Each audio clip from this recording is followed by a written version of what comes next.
Are you experiencing trouble with your vehicle? Is it time for repairs? Or maybe just time for a checkup? We would love to help you.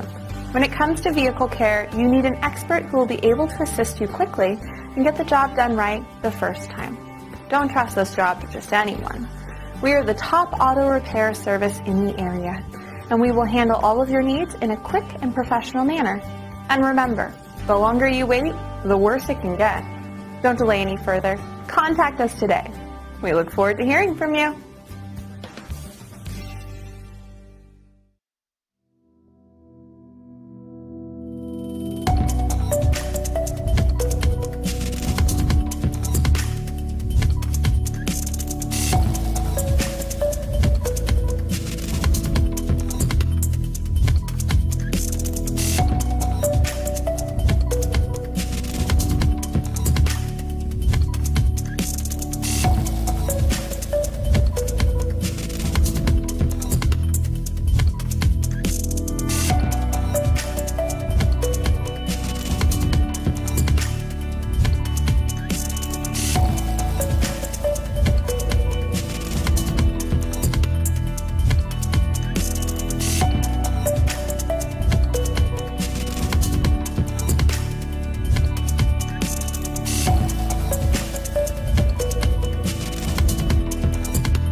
All right, good afternoon. We are here ready finally after taking about 6 months off from playing and also no production, but we're back to play some pool. Tonight's match we have, as you can see, Chris Carpenter against Chris Baginski, 573 Fargo against a 517.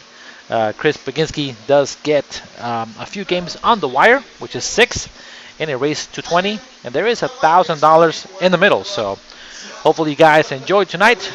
Hopefully we can continue this going on. So we'll go ahead and let these guys know that we are ready to go. So again, thank you guys for tuning in. We do appreciate you guys hanging out. Let's put some music in the background. And well, Chris is actually sitting down. I'm just trying to see if I can find where Mr. Carpenter is. There he comes. All right, thumbs up. Let's go. We are good to go. So this is rack number 1. We are putting 6 games on the wire already, and they are starting the first match. So again, thank you guys for tuning in. We do appreciate you guys hanging out with K2. And hopefully you guys miss us like we did you guys as well. So hit that like button and also make sure to subscribe to our channel here at K2. Nice break there by Chris and making a ball down. And it is no early 10s in a race to 20. He's going to play safe here. Probably move that cue ball towards that 9. Yeah, needed to put a little bit more low on the ball so that he can come in at that 9. Would have been a little better, I believe. And Chris here seems like he has a shot on the 1. He might bump the 4 a little bit. Let's see how good he gets on that 2 ball. That was a nice sporty shot there. Perfect shot.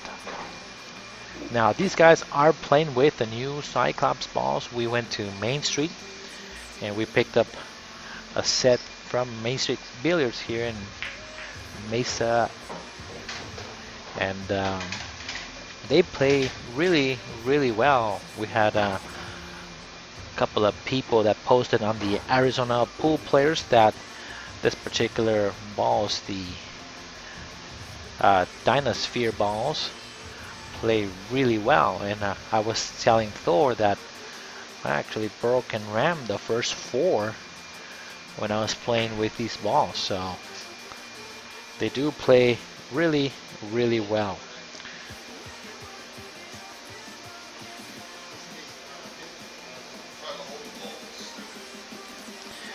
And again, they are the Dynasphere balls.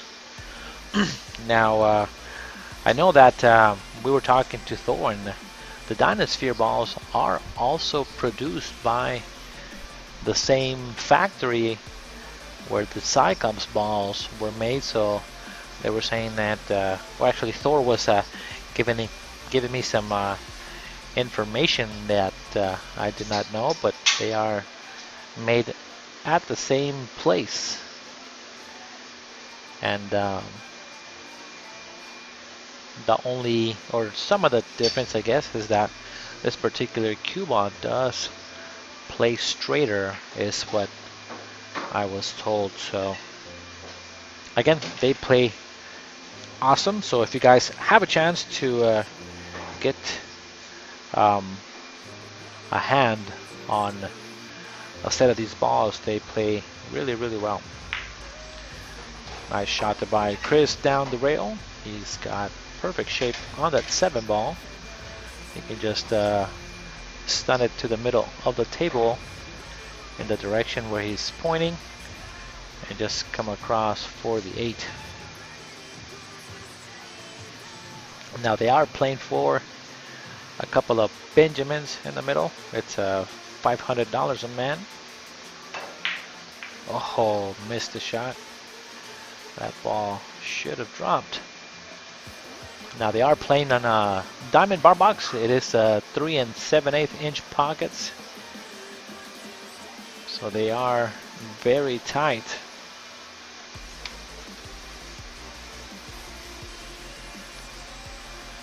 And hopefully,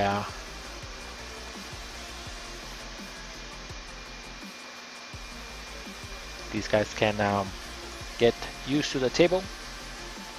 Now we haven't had, again, a match here at K2 for over 6 months. Nice shot there by Chris, getting perfect on the 8, and Chris giving him props there that he got where he needed to be. Now he can do a stop shot, give himself an angle, because you don't want to be straight on the 9.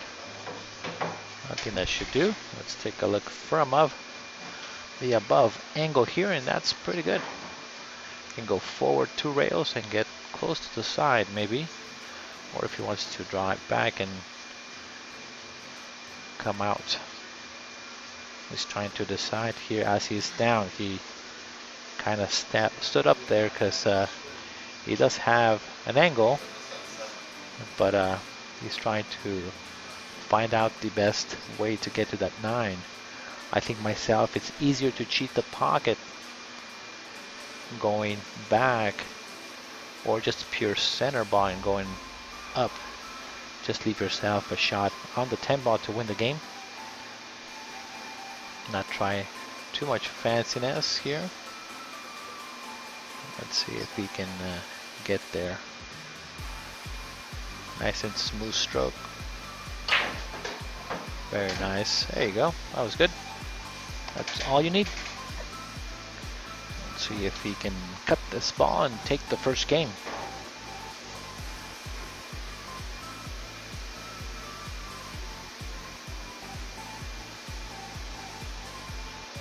And this is game number 1. Oh, got a little close there.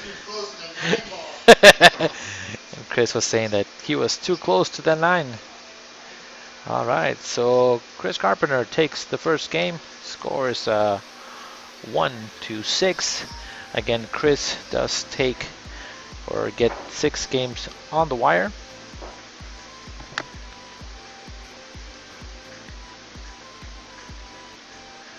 Now again, for you guys that are watching, we do appreciate you guys hanging out here at K2. Also, if anybody out there knows what the score is of the match that's also going on a race to 150, we would appreciate between Skyler and Dennis Herculio.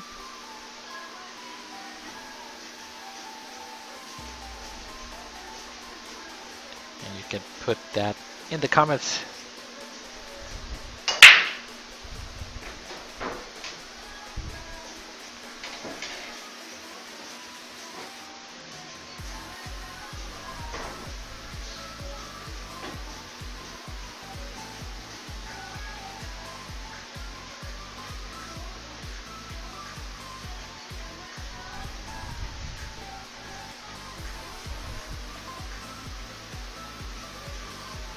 Sorry guys, I'm just going to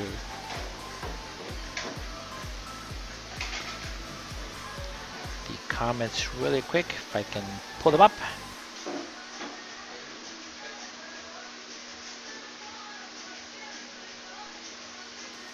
Alright, we are good to go. Alright, so now I can see Craig Herman. Kaylin says hi. Spanky says welcome back. Hugo Villanueva says welcome back. So again, thank you guys for tuning in. I finally got to see the comments really quick and reply to you guys. Chris Carpenter here makes the break. Does not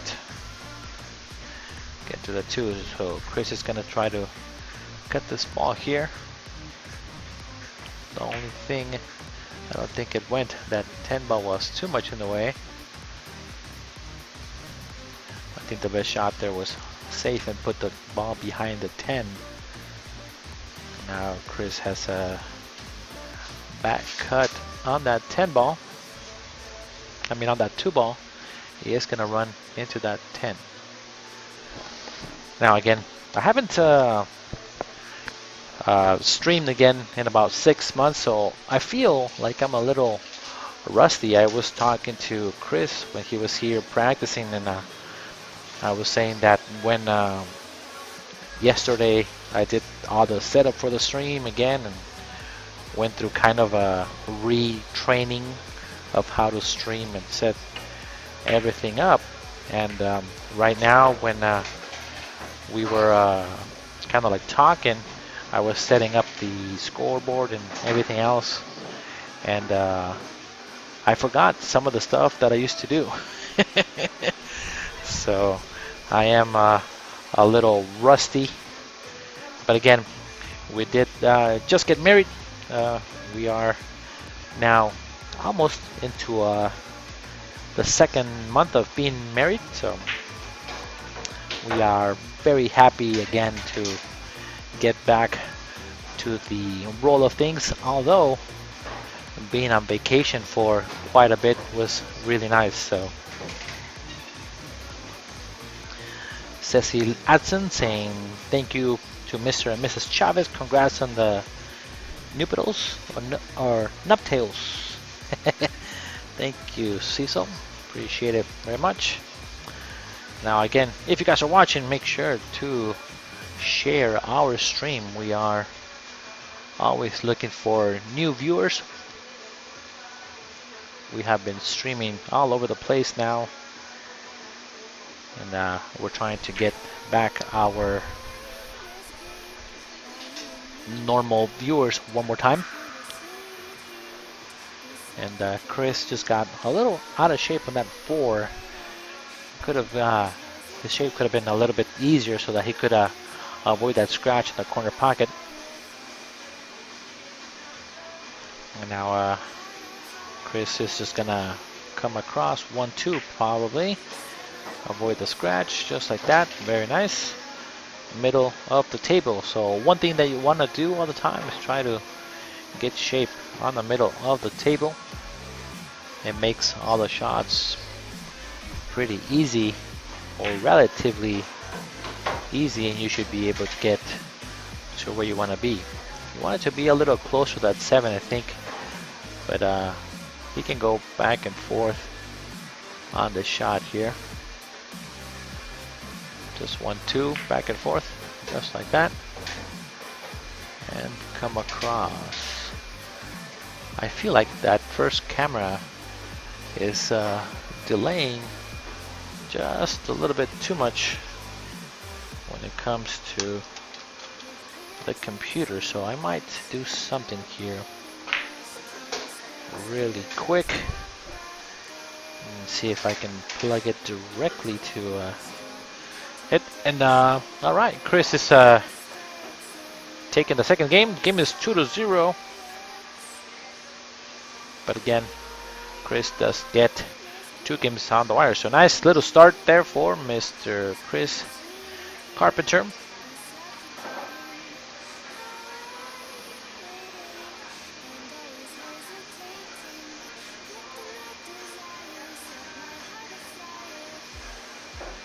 Let's see, I'm gonna start sharing away to a couple of places here. See if we can get some more viewers and get our numbers up. Now again, since we are back on track here to streaming one more time from K2 Productionz, if you are looking for a match and you do live in the Phoenix area, make sure that you let us know so that we can get you a matchup. We are booking currently only on Thursdays and Fridays, so make sure to let us know when you can come out and play.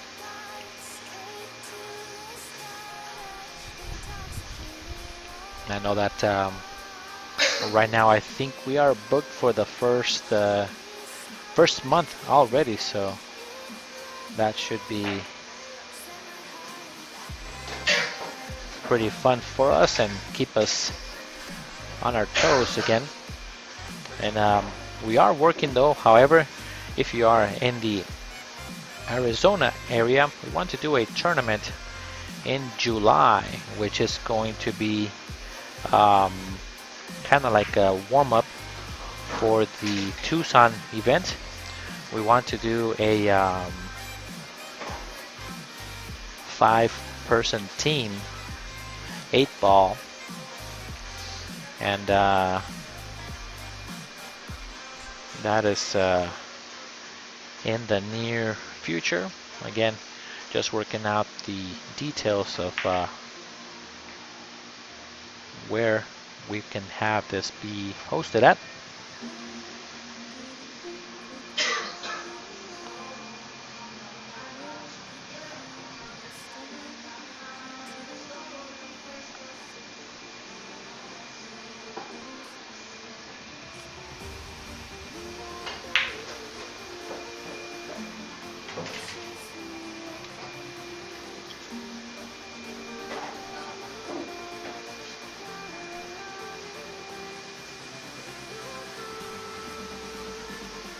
Chris is trying to see if he can make this ball here. I'm not sure if that ball does go or not. He can just come across here, back and forth. Oh, he bumped the 7 just right. Oh, he might be a little bit too much, so he's going to play safe here and use that barricade of balls. He wants to not hit the 9 ball. That's cool. Or maybe just thin the 9. So that's worked out really well. Good shot.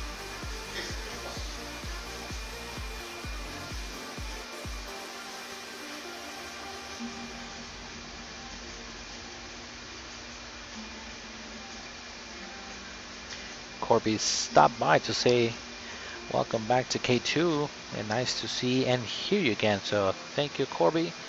He is one of our viewers that sees us all the time from back in the day.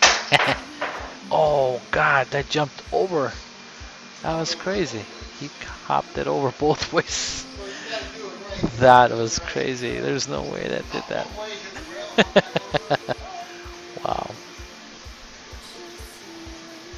was a bit crazy there.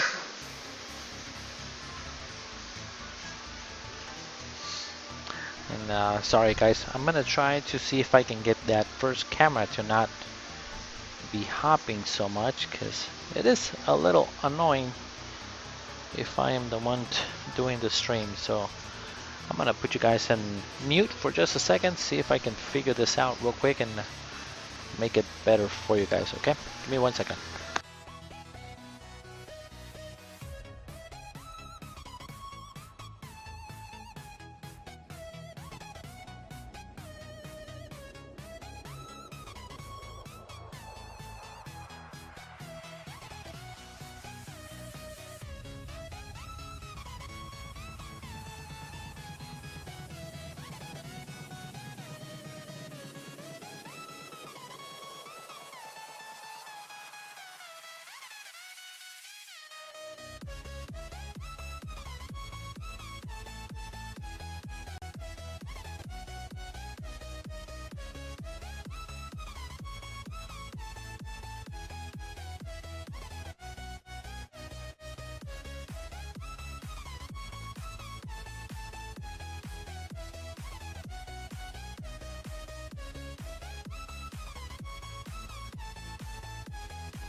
All right, there we go.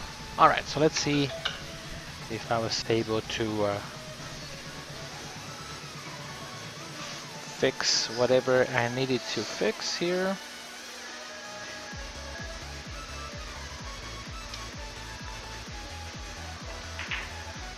Oh, nice shot there by Chris. Bump that 9 button, give him shape. Oh no! Oh no! Oh, that's not good. That would have been perfect, and Chris is over there saying, no way, that's just insane. Alright, so let me see if I fix the camera here, because again, it was kind of locking. So as Chris is walking away, or walking on the cable, there you go, see, there's no more lag. That's good. There was too much disturbance between the feed and how we were receiving it on the screen here. All right. So he's gonna play safe on the 9. Probably just roll up on it or put him behind the 10. Yeah, just like that. But just rolled up a little bit too much. I can see that Chris Carpenter can see the entire ball.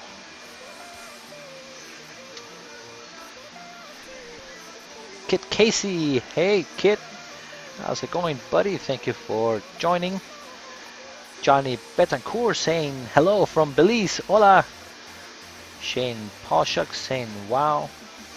And Skylar and Dennis Herculio 22-19. Oh, 22-20. Wow, thank you Norman for giving us the update. Do appreciate it. Here Chris made a nice shot on that ball there. He is about to close the gap a little bit. Scores now 3-6.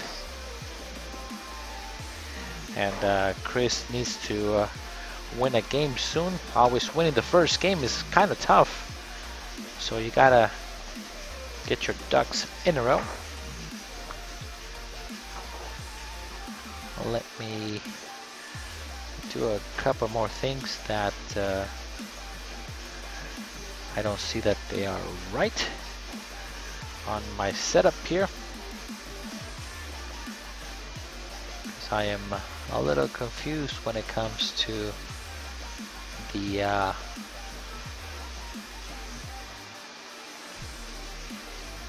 cameras here, so let's fix that really quick. Every time I think that I'm pressing a certain camera, I am doing it incorrectly. Alright, so because from I remember, there we go. This is the camera for my hotkey, and then I can go to the side. Perfect. Alright guys, it seems like I'm getting the hang of this now. I have fixed the couple things that needed to be fixed here, and there's again no lag on this camera here, so that's good. Alright, we are back in business. Cutting the 1 ball, coming perfect on that 2 ball, that was good. Now the 5 ball is that one next to the 2, so getting to the 4 ball is going to be a little tricky. See if he draws it back and try to maybe nudge the 6 ball, but it's not bad. Option he has is playing the safe and coming around or trying to bank it. He's gonna try to bank and reverse it, I think. Oh, that was a nice attempt. But now Chris coming to the table here, and he can reverse, cut it, come 2 rails, avoid the 6, and get on the 5. All right. Like I was saying earlier, if you are in the Phoenix area, or if you guys are close to the Arizona area and want to play in a team event, we are going to host a tournament. We're trying to have it be in Main Street and do a max exactly like they do it in Tucson. About, I think it's 2,700 is the max, and play round robin the first day, and then only the top teams will come and play the second day. So that's the plan that we have once we get the go ahead from Main Street, because that's where we would like to take the tournament to. We will post out a flyer and get you guys. Oh, jumped over again. Put a flyer out there and then get those teams together. Now again, that jump over, we can't reach. We can't reach. I know, he's tall enough. Chris is saying that if it was us, we could not jump that ball over that 10 because we're too short. I do think that, of course, height does take a big role when it comes to pool, because sometimes you need to jump a ball in the middle of the table, and like Chris can do that, but when it comes to myself, there's no way that I can get there, so I have to defer to different options. So we will see.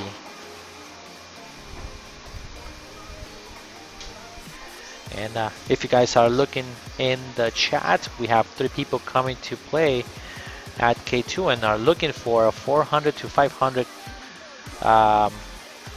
bet, and their Fargo is between 425, 450, or 480. So if you guys are in that particular range and want to do a matchup, just let us know and we can schedule you guys to come and play out at K2 here in Phoenix with my lovely voice and now my lovely wife as well. we do take turns commentating. Just tonight it will be me, however, so have me for the rest of the night. So nice draw stroke here for the 9-ball to get to the 10 and close that gap and keep it within striking distance. Again, Chris still needs to get out of that particular 6 games that he started with, because you want to keep that lead if you can, but right now he's just having a little bit of a hard time getting off the block, like they would say in swimming. 3 of the people are they're coming from Oklahoma, is what Kaylin is saying on the stream. So make sure you guys are paying attention to our events, and if you guys are new to the channel, make sure to subscribe at K2.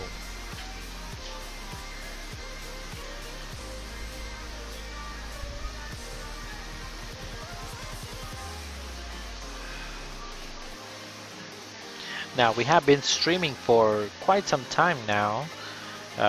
We started, I believe, back in 2000 and I want to say 18, 19. So we do have a little bit of experience when it comes to the stream. And again, we also do tournaments. And I remember back in the day when you were a senior in high school,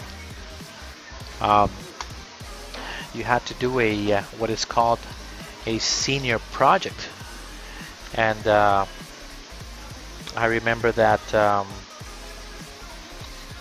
my senior project was to do a volleyball tournament, and I was responsible for doing everything. Invited all the different schools, the Apache Invitational back from Nogales, and then that was my, again, senior project. And we had about I think it was like 16 to 25 schools that played in our volleyball tournament, and ever since I thought it has been a cool thing to do, run tournaments. Oh, nice shot. Oh, very nice. Good shot there by Chris. Now he is hooked up by the 2 ball, so he's gonna go back again the other way and kick at the 2 ball. Oh, hit the 8 ball. So now Krim's to the table with ball in hand. Let's see if he can try to get up from there. And I think that Nogales Invitational might still run these days, but I'm not 100% sure. It could be wrong, but if it is still running, I remember starting that Nogales Invitational back in 2000, so it'll be possibly 21 years of that tournament.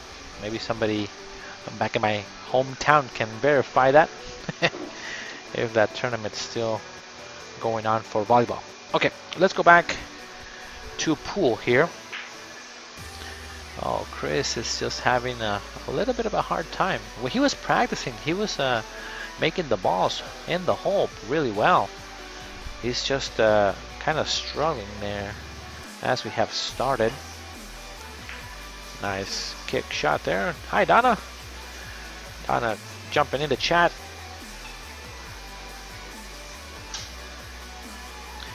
And Kid Casey says that he is going to bed already. It is early night for him. He's going to, I would probably bank this ball into the side. A little bit of draw. He does have a big pocket because of the 5 and the 4. So, but he wants to kind of hit it clean so that he can continue the run with the 4. So Let's see if he can get there. Off the 7. Nope. No, off the 7. But now Chris can do a combo on the 4.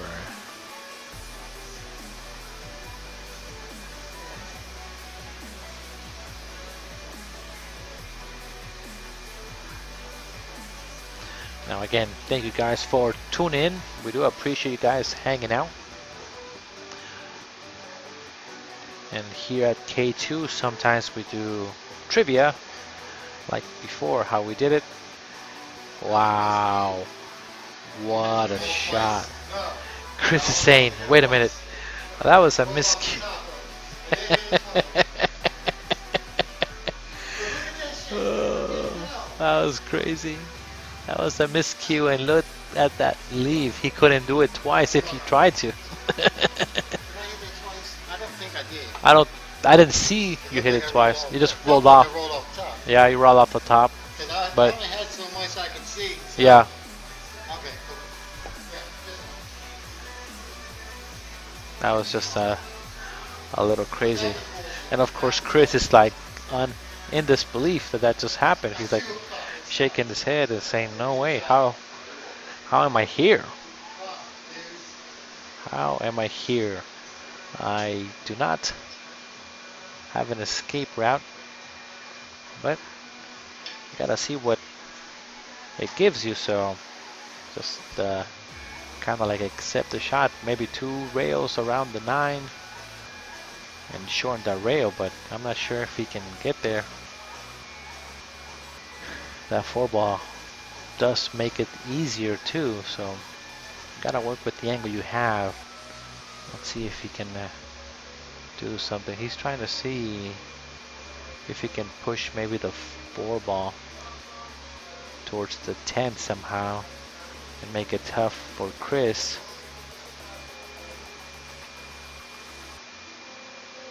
And this is the, again, battle of the 6s, of the Chris's, sorry. So, but that was really smart, only because see how the 5-ball is there. To get to the 5, you have to be perfectly straight. So that was a good move there by Baginski there. So now Chris needs to do something with that 5. That was smart. That was the right shot to use it. Move it out of the way.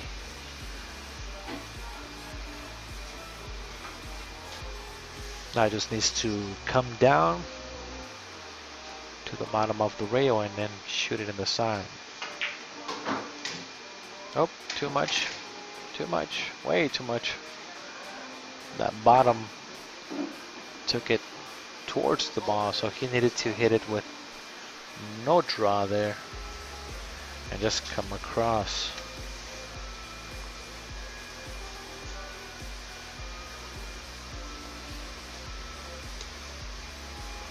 He needs to come all the way down.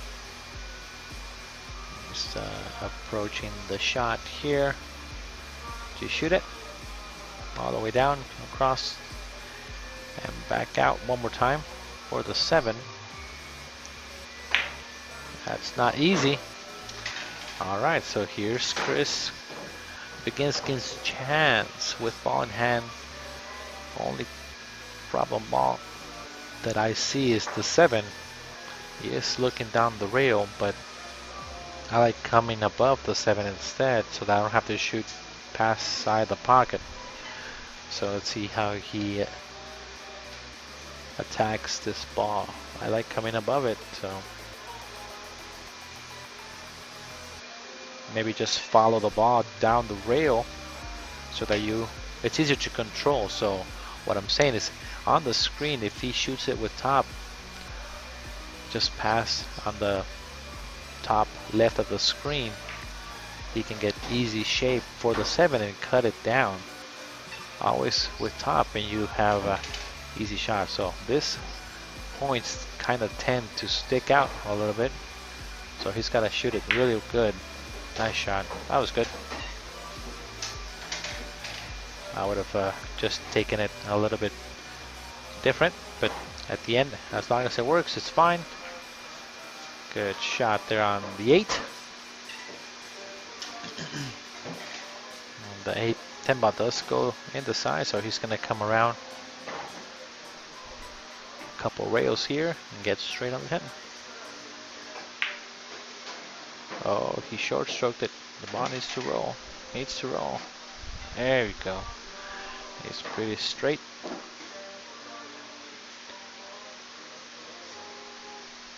And this is to get him to start off. There we go.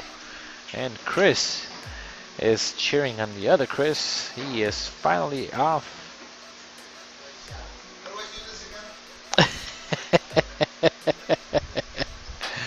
And Chris is saying, how do we do this again? How do I rack? I forgot. Since I haven't broken since the beginning of the match.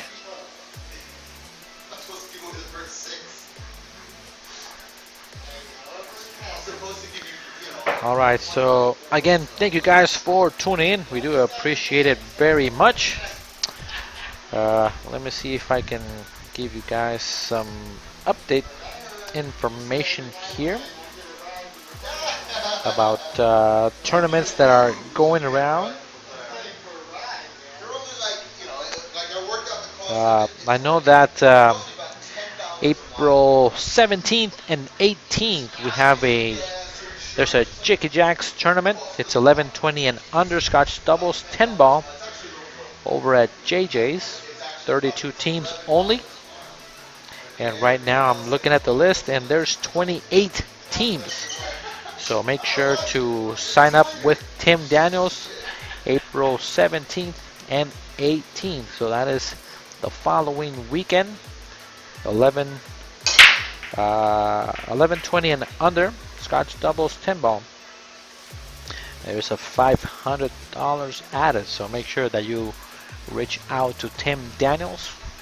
And the field is almost full, so make sure to get with them. April 17th, there's also a Scotch 8 ball, 1100 and under. And this is the third Saturday of each month. It's going to start off. And I don't know if you guys know, but Skip and Jans just refound their tables. So make sure that you guys also support on the east side of Phoenix. Chris made a nice shot, but there is no early 10s here, so you gotta spot it and keep shooting.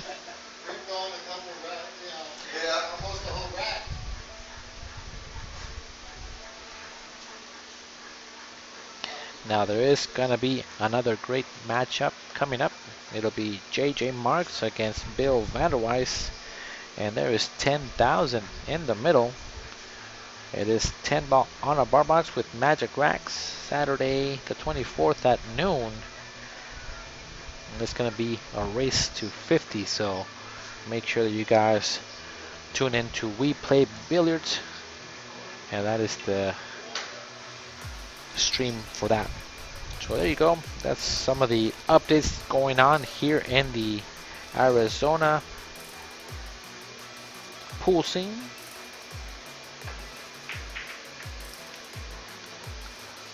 As Chris makes a nice touch on that one ball.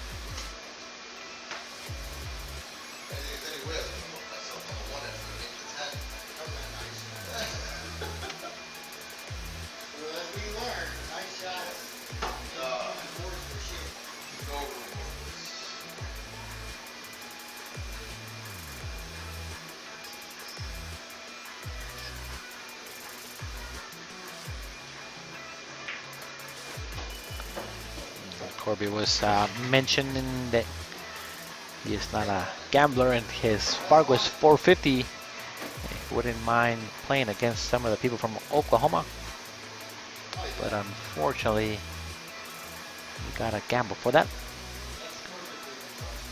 He's trying to find out, or there we go. He's trying to find a bridge, and we have one. It's over there by the corner. We found the bridge. You can just cut it thin. The 3-ball does go in the side. He is kind of close, so let's see if he does pretty good here. Just nice and easy. Yep, pushes across. 4 ball is over by that 5, so might do a combo 4-7 here. You don't want to be on the rail, so he kind of short stroked it there. It needed to be a little high, so now he only has the option of following the ball with top. So you want to try to avoid being on the rail all the time, or at least as possible. On the last shot, I think he could have played it a little better than being stuck. This makes it a little more difficult to do shape after that. Nice stroke. Just babying the ball in. So now 4-7 combo. 10 ball might get in the way, so he is putting a little bit of inside. He needs to get shape. Yep, those 2 balls were huge. Those balls were huge, so he needed to do something to avoid it. So he's gotta kick the ball. So a little bit of a left spin here, help out. There you go. Making the run a little tough. He's got to shoot it all the way down now. And then come across 46. He's looking in the side to see if it goes. He might shoot it in the side and go back and forth. Yeah, he's looking to see where do I need to be for the 6 ball. So he's gonna take aim and shoot it in my direction here, because I'm at the bottom of the screen sitting down. Good shot. 10 ball. He's okay. Good shot there. Then he just roll up 6 ball in the side. 8 ball in the opposite side. And 9 ball could be in the same side pocket depending on where he ends up here. It's pretty straight, so he's gonna draw it back a little bit because he's pretty straight. Right there is where you want to be. He's pointing to see where he wants to be to make sure to make it easy. Small drop shot. Wrong side of the 9. So you can just probably go forward and accept the shot. Just gonna go forward with inside a little bit. Looking at what he's doing. Nice shot. And Chris is saying you are good. All right. Nice run out by Chris there. Closing the gap. Score is 5-7 in a race to 20. And these guys haven't taken a break yet, but they are shooting in a race to 20. So thank you guys for tuning in. We do appreciate you guys hanging out at K2. Make sure to subscribe to our channel. Our channel is here. I'm gonna give you guys a rundown. K2 right there, K2 Productionz. You can sign up on Facebook and also on YouTube. So we do take donations. If you guys do like our commentary, we can accept PayPal at k2productions@gmail.com. Again, we're doing this for you guys for free, for you viewers out there that are bored, want to see some pool, especially of our people that are close knit to the Arizona pool community. Bring you guys some free stream for you guys, and we do appreciate you guys hanging out with us. And again, donations are gladly accepted. Dry break for Mr. Carpenter. He can spin the ball, try to get past the side pocket. See how much angle he has. Oh, he's gonna bank the ball, is what he's saying. Nope, change his mind. It's good to spin the ball past the side pocket. Oh, you to spin it more or spin it less, one or the other. The only thing is if you spin it a little less, In that case, then the 8 ball and the 7 ball might get in the way. So he did make a good shot. Okay, getting to the 3 ball next here. I don't agree with what he did there. He should have been between the 8 and the 9, coming to shoot the 4 in the top right of the screen there. Yeah, I don't know what happened there. He didn't take his time to get the run out there because everything was pretty wide open. All right, Chris is gonna maybe stroke this ball and draw it back. Yep, nice shot. Oh, give him shape. Come on. That was a great stroke. He's on top of the 4 now. Can't do much with it. I'm not sure if he can even make the 10 ball based on how the balls lay. He's gonna grab the bridge here. Try to draw the ball into the 10. That's tough to do. It's too close. Yeah. I don't think it went. It was so close. It was so close.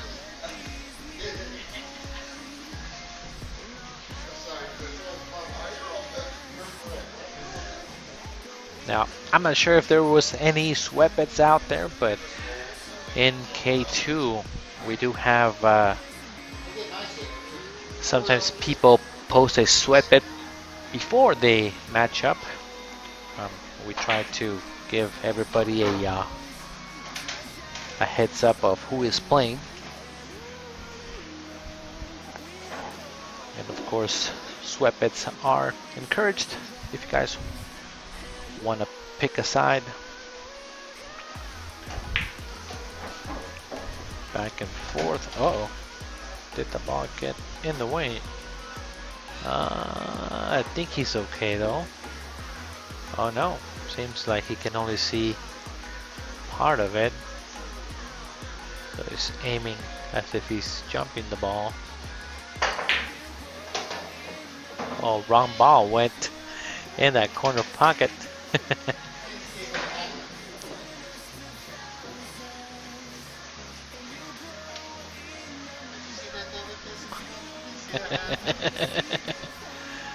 Chris is over here saying that he didn't see the double kiss on that ball.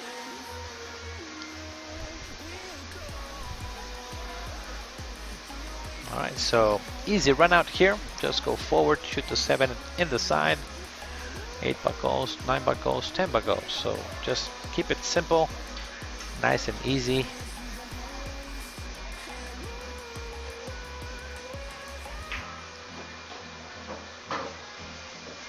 Good shot. Send the ball forward. Just don't overroll it. That's the main thing here. Don't overroll it. Oh no. He's just having a hard time. And I know that Chris, well, when I was talking to Chris earlier, he's playing quite a bit. He's playing about, he said about 5 to 6 times a week. And he's always playing in the morning also, trying to find action with anybody. And Chris is saying, I did not want that ball to go in. I just wanted the ball to stay there.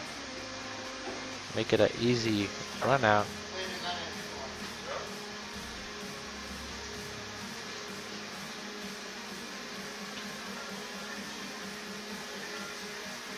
So now he needs to come up with a shot on this 8 ball here. Try to reverse cut the 8 probably.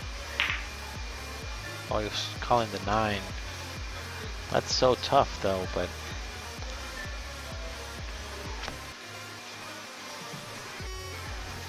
puts Chris in a tough situation here. He needs to try to cut it. I'm not sure if the ball goes. He can't see the 8. I'm looking at the angle. Oh yeah, it goes. Goes all day. Only thing is that he's over the pocket, so he just needs to make the ball and accept the shot on the 9. He is jacking up, so that's tougher to make. Good shot. A nice shot there by Chris. Getting shape on the 9, so now don't miss it. Don't miss this one. We're always encouraging. Of course, we don't pick a side, but we want to see our reward for making great shots. He missed it last time too, so it might be in his head that he missed it last time and he didn't want to miss it. And sometimes that plays a trick in your mind where you miss a shot previously and you're like, wait a minute, what happened? So now when he shoots those balls to the side, he's going to try to be more careful. Oh, Chris Carpenter missed that cut too.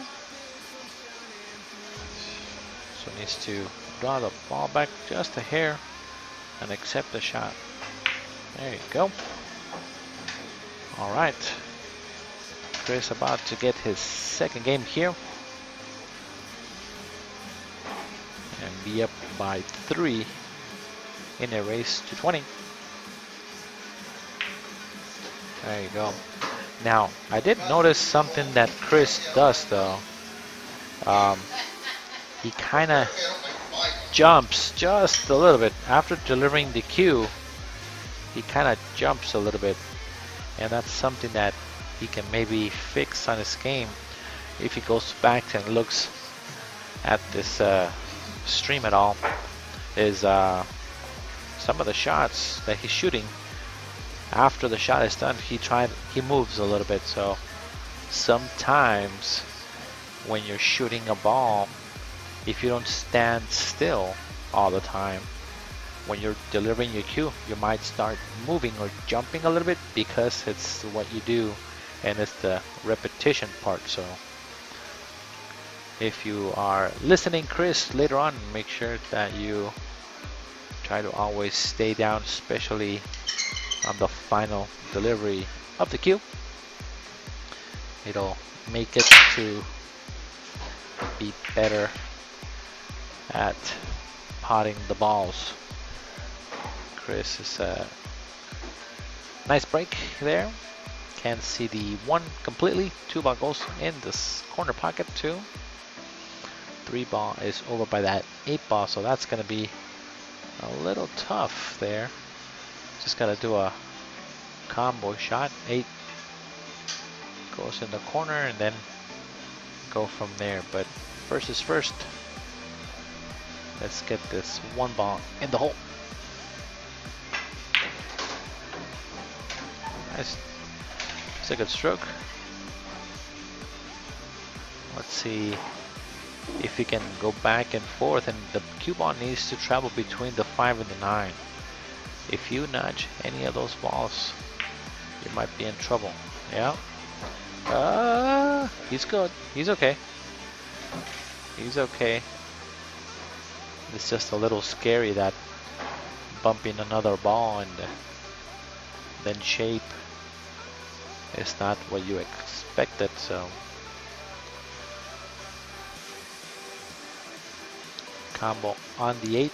3 ball needs to come out, so he needs to go forward and out with this cue ball here. There you go. Bank the 3 ball and get shape on the 5. Just a nice roll. Yeah, it was too hard. He was not trying to get shape on the 5. So on that one, myself, I like just shooting it with pocket speed and go cue ball in between the 9-10, so I can shoot the 5 either in the corner left pocket or in the side pocket. This is what I like there. So now Chris Carpenter shoots this ball here. Bumps the 10 ball. Good shape. Could have gotten stuck behind the 10 ball there, but it's alright. It's got to go up and down. Between the 9 and the 7 would be good. If you can make that cue ball do that. Okay, he's alright. He's okay there too. Now between the 9 and the 7 is the shape here. Bumped another ball, bump shape. So now get into the 9, he can go back and forth, just straight line and show the upper corner or try to draw it. This one just makes it a little tougher to get shape. Yeah. Did he get there? Oh, that was so close. Close shape. Yes, so close shape there. He almost got stuck. Temba was kind of scary there. Kind of want to avoid doing that, bumping balls as much as possible. Now myself, I haven't purchased the Orkuyu against Skylar match, but they did have it for free for like the first 10 racks, and Skylar was shooting. I'm assuming that he's still shooting really well, but Skylar did a couple of runouts that I was really impressed. Where I would have never. It's the same. Oh, the pocket. Used all the pocket on that one. But what I was seeing is that Skylar was always shooting the balls with a stroke. He never slow rolled the ball. Actually, he did slow roll a couple of balls, but when he was shooting at the balls in the hole, he was really stroking the ball every single time. And myself, I'm trying to do that all the time so that I never change my programming on my hand. But sometimes I catch myself not doing that. Oh, they're 22. So, oh, did they? Oh, that's cool. Oh, okay. So Chris was just giving me an update that the score is 22 to 22 right now. So that is the current score on the Dennis Orkuyu match, and the Skylar Woodward playing 10 ball like we are on a bar box. I just don't know if they're playing early 10s or not, but I think at their level it doesn't matter. Mike Wolf is saying that he's a 470 and he is willing to play, so just make sure to tag Kaylin in the post so that she can see your request. Nice shot there by Chris, avoiding that 6 ball and coming down nice and smooth. Now it's just about getting shape from that 4 ball to the 5. He's looking down the table, so he needs to just I'm assuming baby this shot. Oh no, hit it a little firm. Okay, so I'm not sure if that ball goes in the side. Oh, that is thin. It's out of shape. Oh, okay. You decided to play safe instead. And Chris is saying, eventually this jump cue is gonna start working. There it is.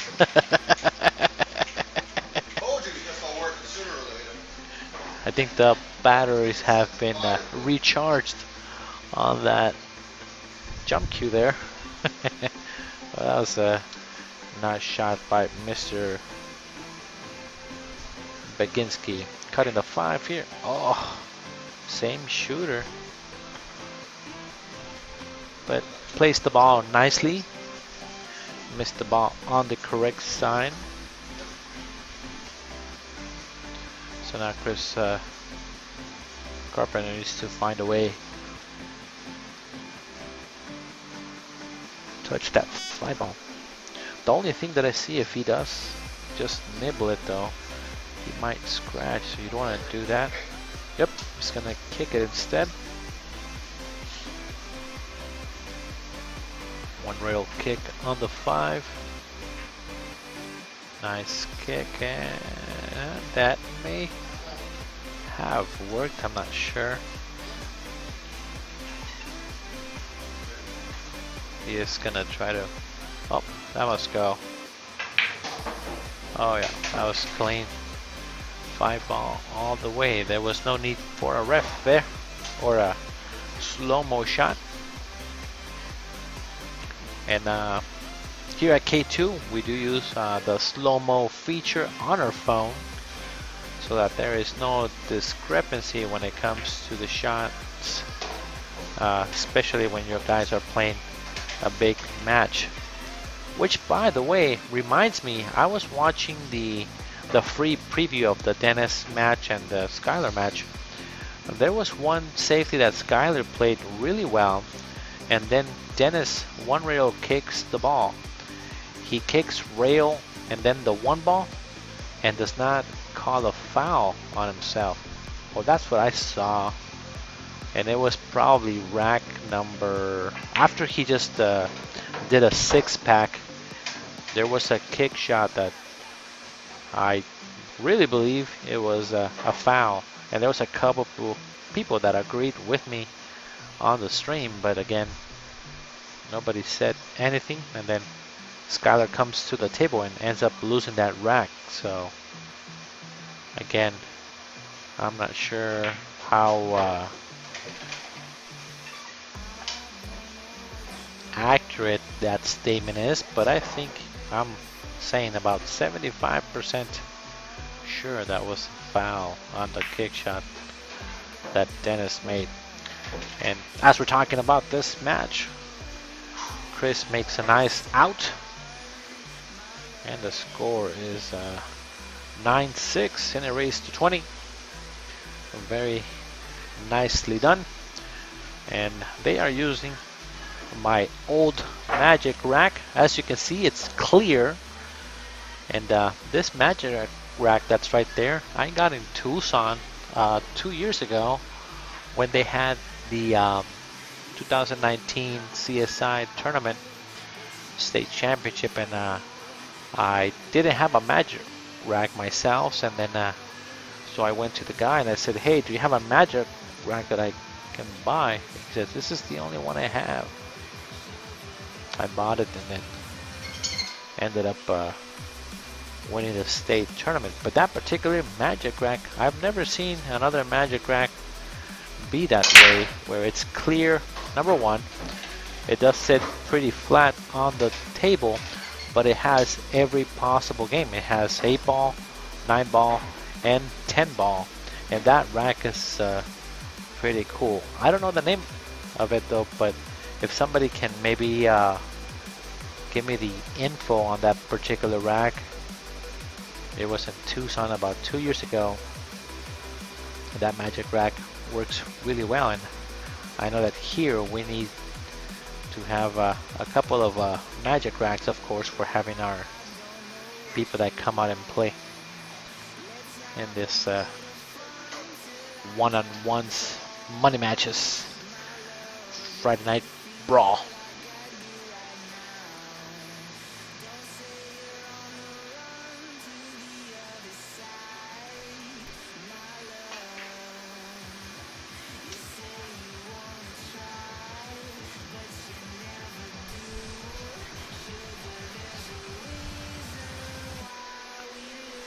Now we're just checking to make sure that we are not frozen anywhere. It looked like for just a quick second there was a slight delay. He's gonna be hooked. Yep. Jump cue time again. And Chris is giving it nice rub there so he can make this ball. Oh, hey, nice hit. Worked out a safety out of that, so that wasn't too bad.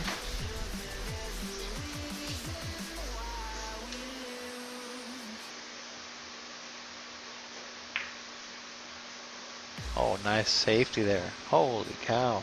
Nice touch. That was great. Very nicely done. Using that ball very nicely. Putting them behind that 4.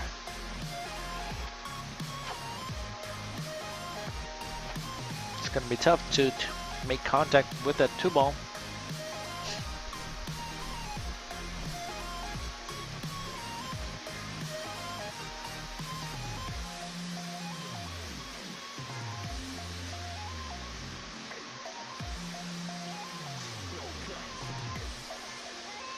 So he's going to play safe and just try to tie up the 4 with the 6 ball. That's good. I'll be right back.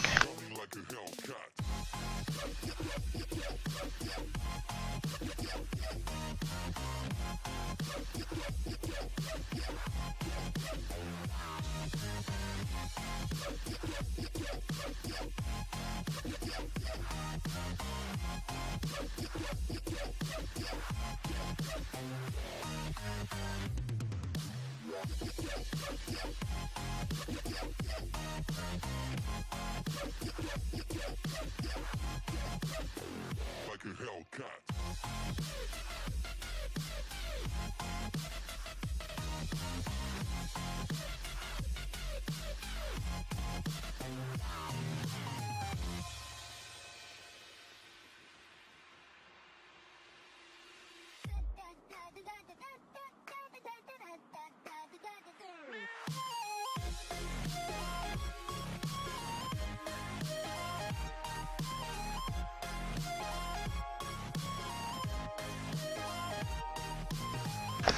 All right, sorry guys.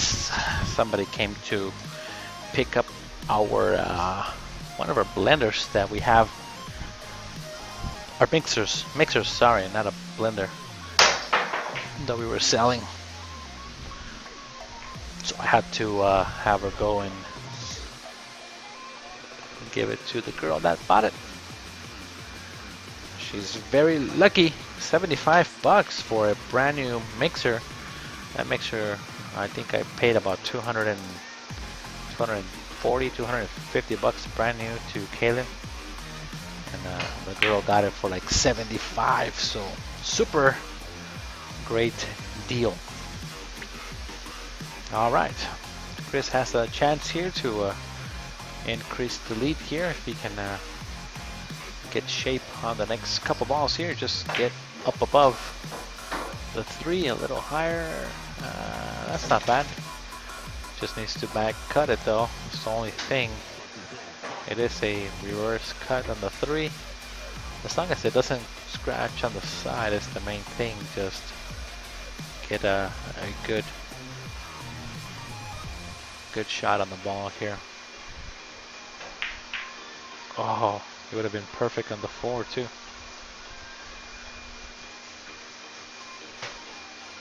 Okay, back to the other Chris now. Let's see what happens. Everything's open. Gary is saying, where is Katie Productionz been? You've been offline for a long time. Where have you K2 been? Oh, yeah, Gary, so we just got married, so we had our honeymoon, and we had of course, our wedding and everything. So we had to get ready for that. So we stopped doing K2 since I believe was like just November, I think, was our last production that we had.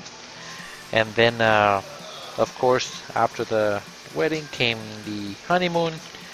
After the honeymoon, we had a tournament over in Florida, which Kaylin qualified for, and now we're back. So we just gave ourselves a little break from streaming, so now we are back up again. So hopefully you guys have enjoyed the stream. So I know that we did miss doing this type of thing because it's something that we really do enjoy doing. It is fun to see different people come to K2 here and enjoy playing on our table. Of course, we welcome everybody that comes with open arms and have them have a great time here. And we try to always accommodate our players. I don't know if you guys saw it, but yesterday I pretty much did a steam cleaning of the entire floor. If you guys have a chance, well, it's a little dirty now, I guess, because of all the walking, but yesterday it took me a couple, about maybe an hour to steam the floors and making them nice and sanitary and nice for these guys to come and enjoy the first stream back of 2021. And not only that though, but the balls that they are using, they're brand new. They are the Dynasphere balls.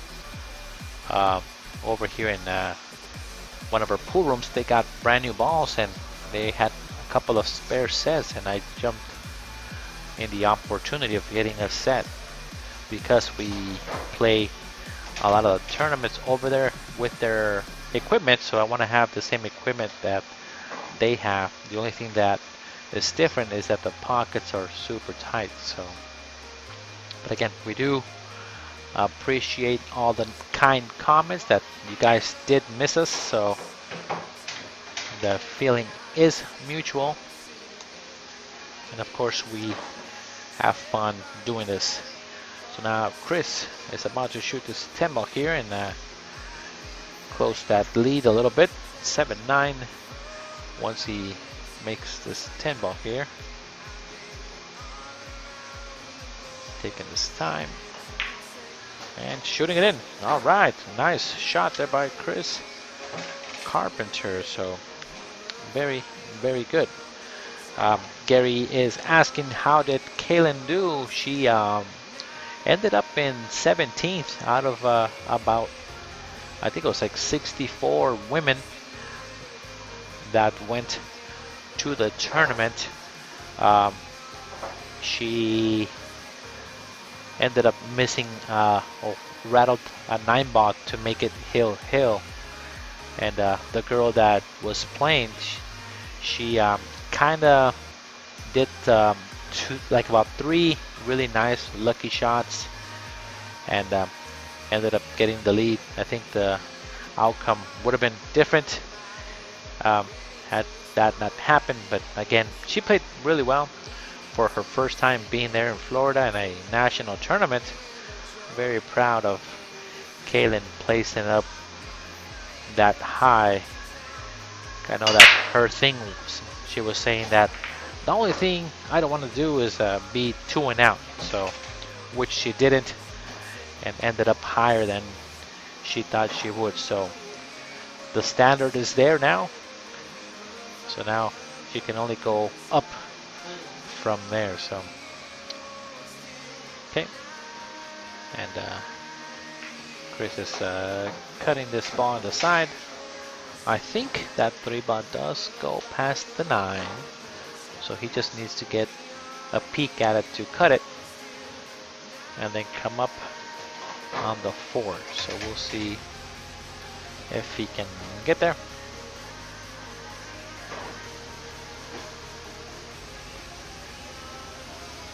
And Michael Bennett is saying that he is a 418.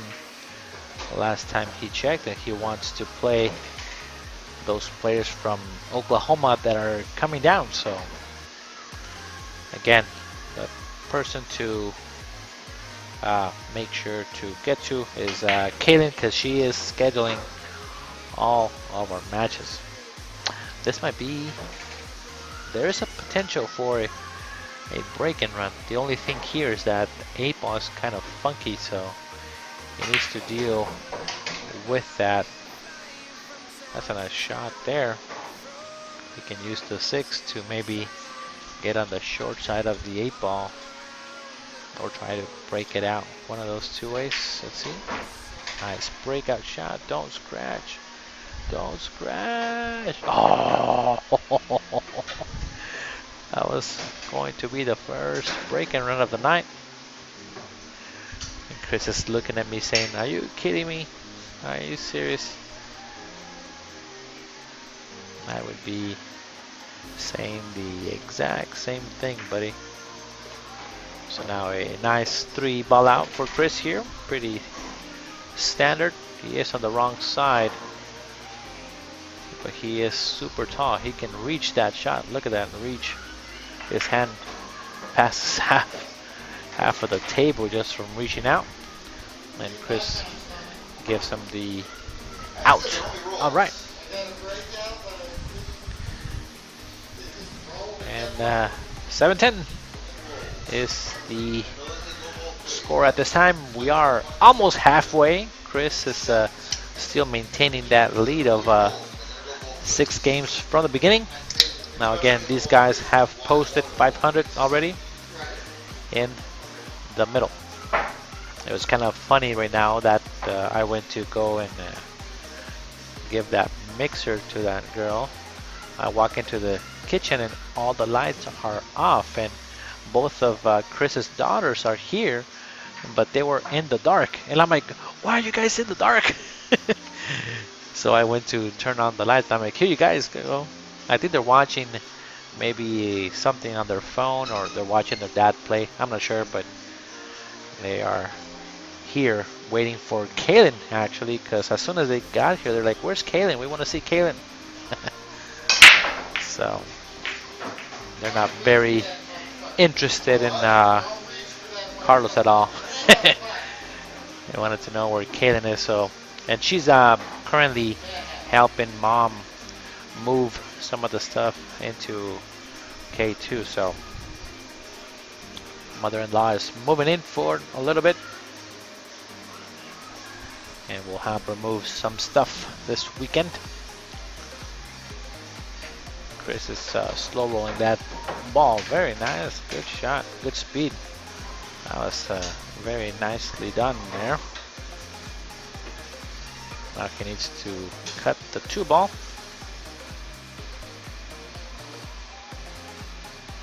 Now, also for you guys that are watching out there,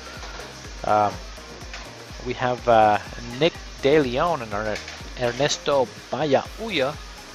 He is going to match up with Nick De Leon. Both of these guys are about 700 Fargo speed, and we have worked out the details of the game. They're just now going to see what date would be best for both of them, so that should be coming up soon as well. Nick De Leon and Ernesto Bayauya from Texas both agreed to play a really cool format. They're gonna play 8-ball, 9-ball, 10-ball, and 1 pocket, and betting some cash in the middle.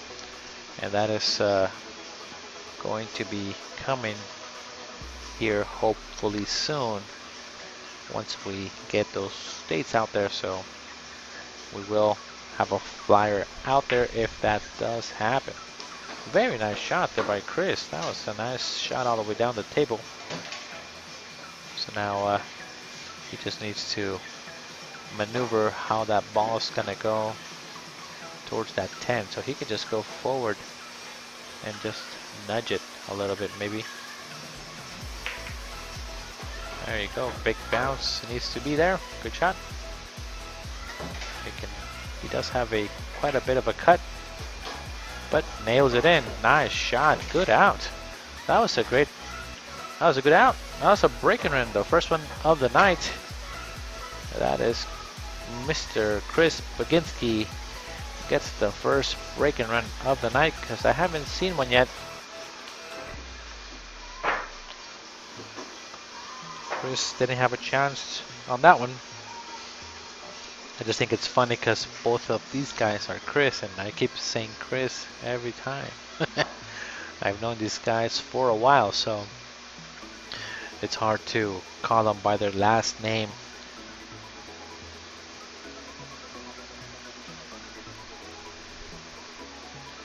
11-7. 4 games ahead right now.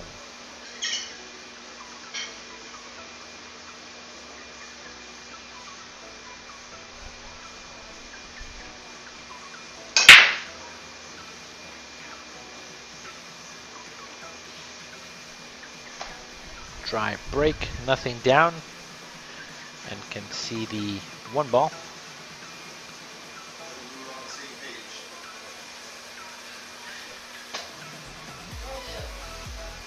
Let's see what can be done here.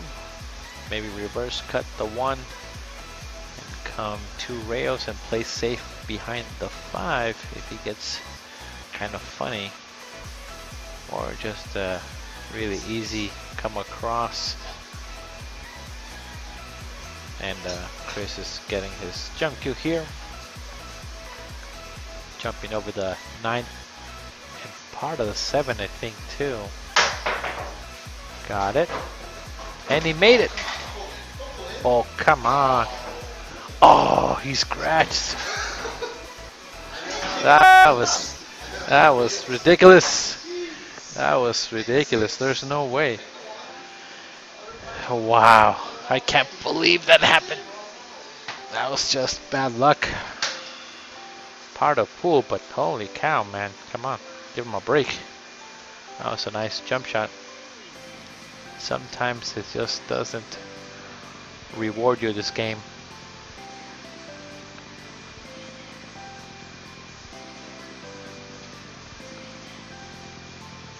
Let's see how this is approached here. That 8 ball does not go, so he might want to shoot the 2 ball in the side, bump the 8 ball just a little bit, and then shoot the 3 is what he's thinking. But other option is to hit the 2, drop back, and use the 3 ball to bump the 8 maybe. There's a couple of options, but 7 to the 8 is going to be kind of tricky if he doesn't nudge that 8 ball and make it easier. So we'll see what his plan is there. Okay. Middle of the table. So maybe he can't do anything here. Maybe shoot the 4 ball, end up on the side of it, come 3 rails, and then bump the 8 ball then. But that's too late though. Yeah, so he's gonna do something here. He's gonna have to come around and be on the short side for the 8, because it doesn't go. I don't think it goes. He keeps looking at it, but there's nothing there. He's gotta come around. Let's see here. Uh-oh. He went too far down. He's okay. Alright, so now let's see if he can get on a tight window to either shoot it on the top right or the center pocket up top of your screen. Shot. Good speed. Slow down. Slow down. No! Wow. Wow, he got hooked. That's not even right. He made a great shot there. Made a great shot. And see, myself, that's why I like kind of playing the ball in hand and just bumping the ball. I think if you would have bumped it with the 2 ball or bumped it with the 3 ball really early in the rack, it makes everything so much easier. But waiting kind of towards the end and getting in a very, very tiny window is always tough. But he did get rewarded though by the hit on the 8. Let's see what Chris wants to do here. He could just roll up the 8 ball to the side, in the middle of the side rail, which is the bottom part of the screen, and try to put the cue ball behind the 9. See, I don't like that. I don't like it. I think the save was much easier where he rolls d8 to the middle of the bottom rail of the screen on the left side and have the Cuba float behind the 9 ball. And even if you don't get there, he has a tough shot on the 8. So Chris can back cut this 8 ball.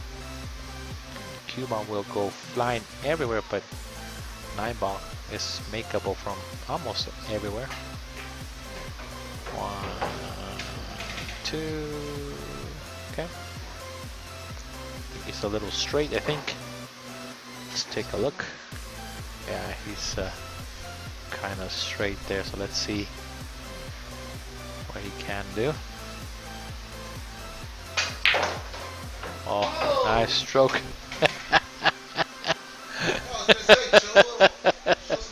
He is strong. The force is with you, buddy. Jesus. That's a huge stroke.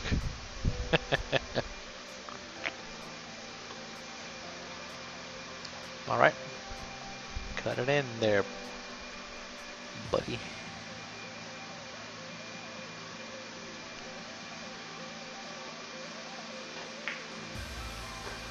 Just like that. That was good.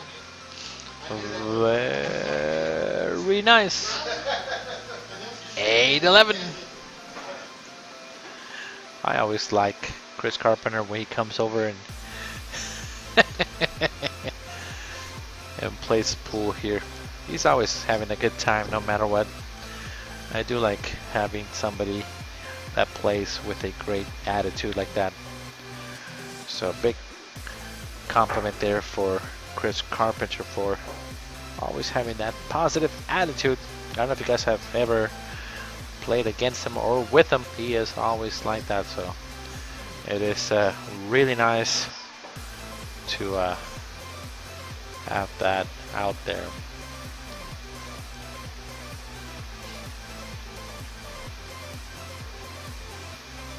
All right, 11-8 in the race to 20. Still close. Now looks like dry break there.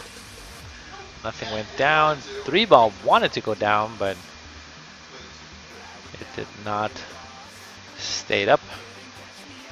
A couple balls kind of jarred the pocket a little bit. Oh, he ended up kind of straight on the 1 there. I think it's both rail here. The 3 ball is pretty tough.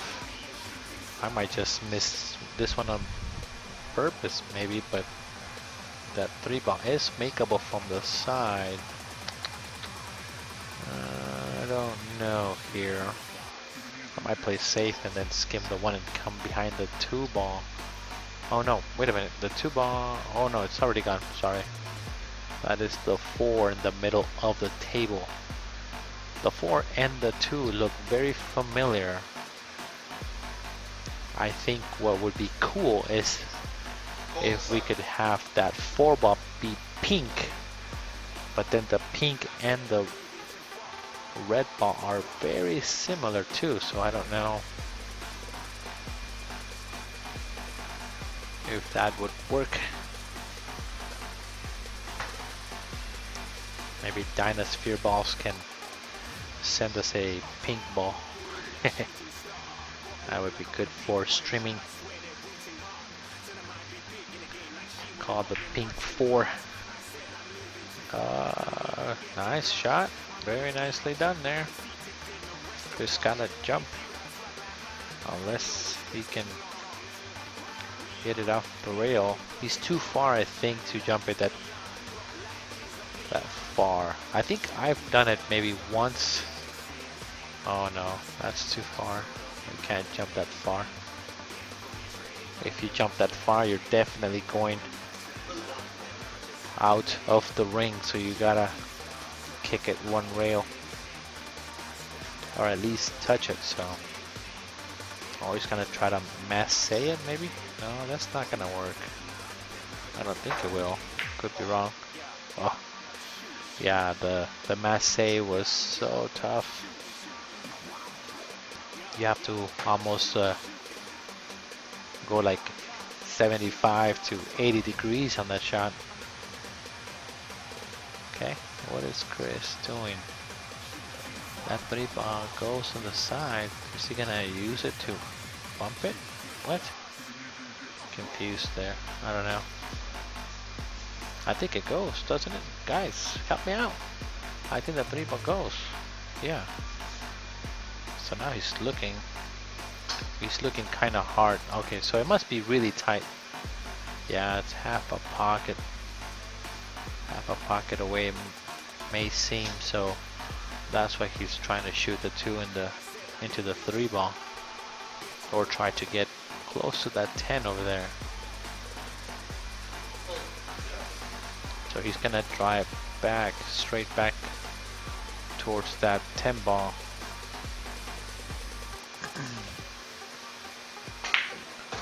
There you go. Good shot. A little more. That's perfect. I should give him enough angle to make that ball and come across, I think.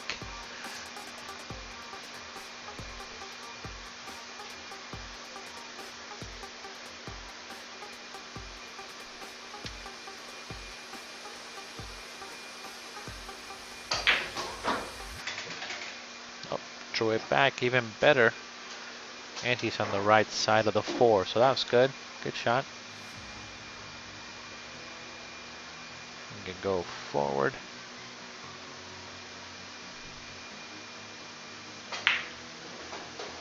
Or backwards too, that's good.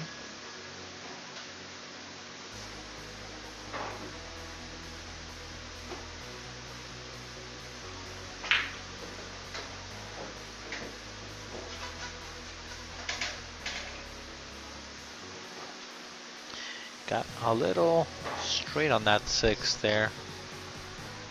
I mean on the 5 to get to that 6. So now he's saying he's calling the bank and coming 3 rails for the 7. 1, 2, bump the 9. Bumps the 7. Oh, scratches and gives him ball in hand. Chris is saying, you gotta stay out the hole, man.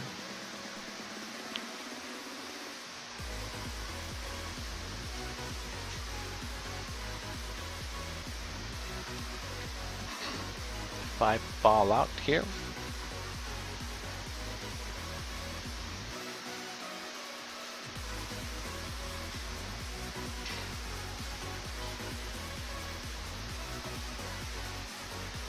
Let's see if he can shoot this ball and come across. Oh, a little more angle there. He was not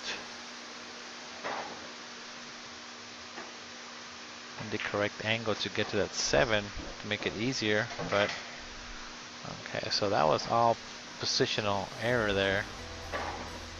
He needed not to be so straight on the 7. I like rolling balls a lot to get position on my balls rather than stunning them sometimes, but oh, look at that shot. Oh, too much stroke. He's too strong too. That was a great shot though. Came off the side rail and got a lot of spin off of that to get shape. So if he hits it with about a quarter, maybe a half that speed, he gets perfect shape. He sails out. That was a nice shot down the ball. I'm looking at the instant replay and that was good, but overstroked it for the 9. Chris is kind of straight, so he's gonna create a angle here or drive back, one of those two. There you go. Pretty standard there.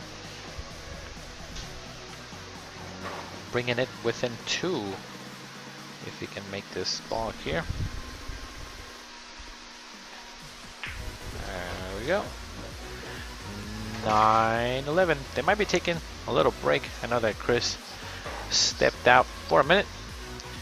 And in the meantime, I'm going to put a quick commercial break. Don't go anywhere. Do you need to sell your house fast? Well, you've come to the right place. We buy houses in any condition or location and can close quickly so you can get paid and move on. Are you behind in payments, dealing with a divorce, job transfer, a fixer-upper, or have a bad tenant?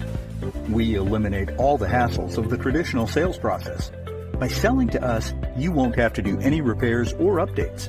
List with an agent, wait month after month for it to sell, hold open houses, or pay any out-of-pocket expenses. Give us a call and get your money fast.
All right, they took a little break.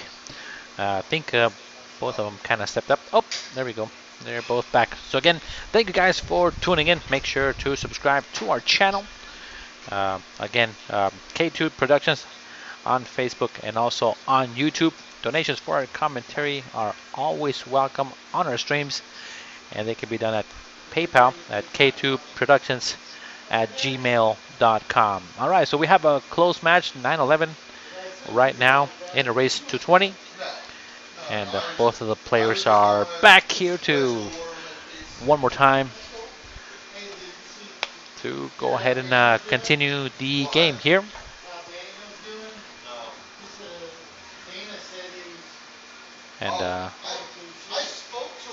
And they're talking about Daniel Jaws. They were saying that how he's feeling and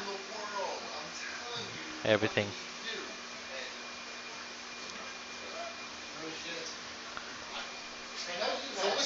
So what they're talking about is that Daniel Jaws is currently in the ICU here in Phoenix, and trying to give him some encouraging words and to help him out. So hopefully he is feeling better and recovering soon here. Wishing you speedy recovery from K2 Productions. So, all right, so back to the game. He's got a nice shot on the one ball here. Nice stroke. Wanted to be a little higher on the two ball in order to get shape. He's gonna probably play safety here behind the 8-ball. Nice shot. Controlling the table. Chris does have a pretty easy one-rail kick. He's gonna put some right-hand spin and try to kick it full. She does. And going back down almost at the same spot, and Chris can cut the ball, so he should be continuing the run from there. Good shot. And touched every ball on the way there. I think the combo is a little off, is what he's kind of looking at. Let's see if he likes to just skim the ball a little bit.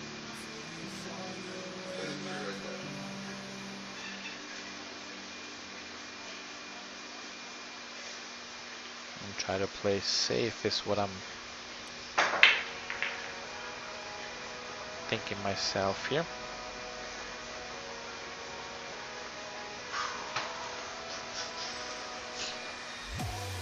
Does try something, but everything is now is pretty open for Chris. He just needs to quickly pick the pockets up. Oh, it's a little jerky there. And again, usually when you take a little quick break, your mind goes and takes a little break for a second, just to kind of like reset a little bit, which is a good thing to kind of reset.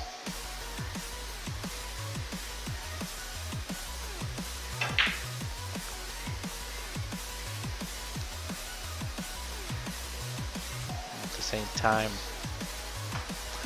getting back in the zone is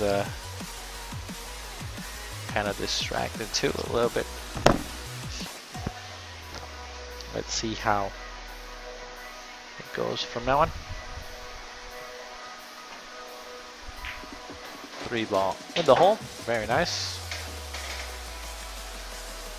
Now 4 ball just needs to use the rails to control the speed to get to the 5.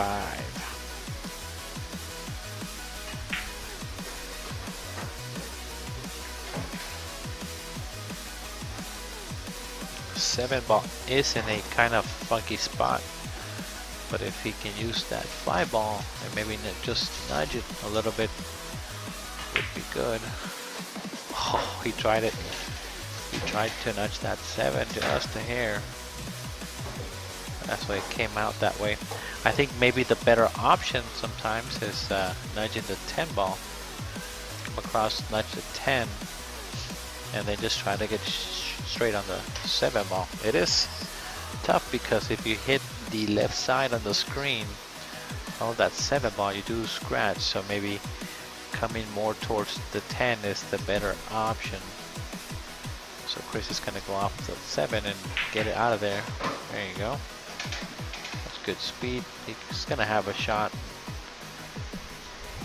Just do a nice raw shot into the rail and out. He's okay. It's a little funky on this ball because the 9 ball is in a tough spot. So if he can go 3 rails and then get shape of the 9, should be okay, but you might come a little short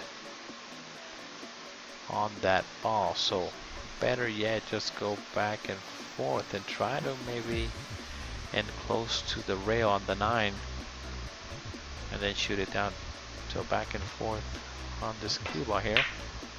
Oh, he tried it 3 rails, but he didn't get there though.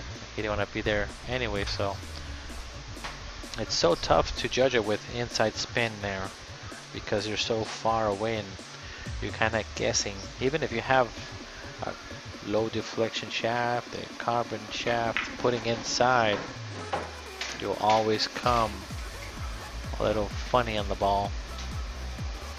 You're judging where to hit it.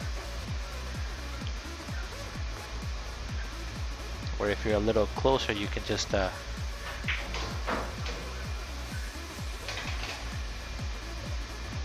point and aim with inside.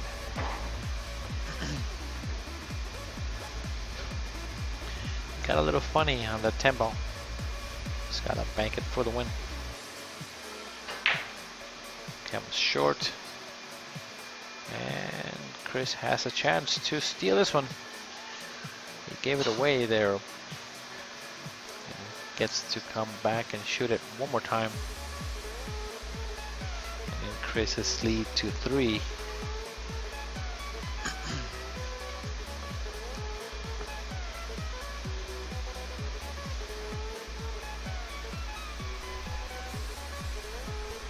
He is on the rail, so that's a tough shot.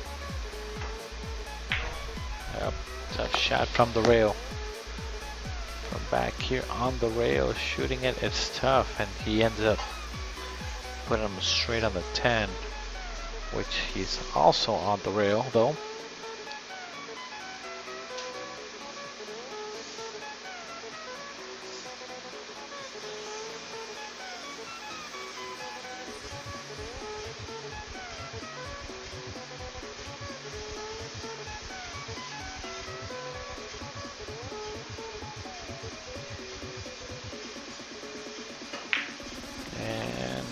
nails it. Good shot.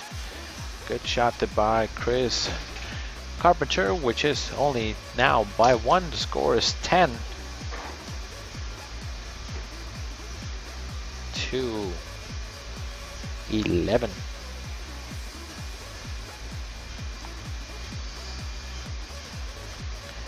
So we're technically now halfway, because they are both over 10 and they are close. Although 9-11 is technically 20 games out of 39, so technicalities. Now, for anybody out there that is watching also the Urkuyo match, can you guys give us a update on that? I would like to know what is the current score. I know that they were 22-22 a little while ago. So if you guys can put a comment and give us the outcome of that. Nice break. Look at that breaking. Holy cow. How many balls did you make, buddy? 1, 2, 3, 4, 5, 6, 7. He made 3 balls on the break. He got straight on the 1. Nice. And the 4 balls hanging. So potential for a run out here. Just needs to make the ball. Nice shot.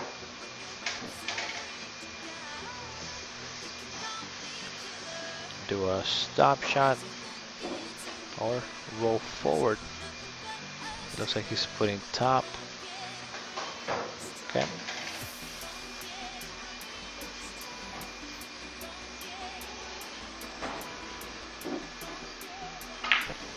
Draw the ball back.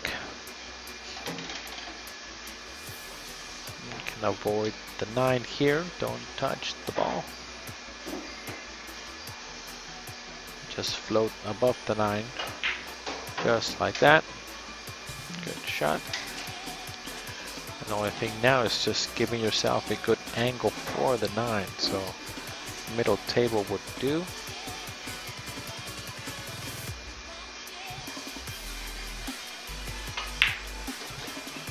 Close enough. He might be too straight.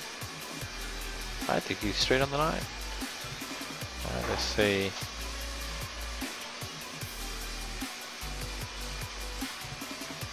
See, and one of the things that he didn't do is look at the angle for the 9. He just shot the ball and now he's straight. It's a good manipulation of the angle there. It looked like he was pretty straight, so he maybe shot it to a little bit off of the center to get the ball to go up and down.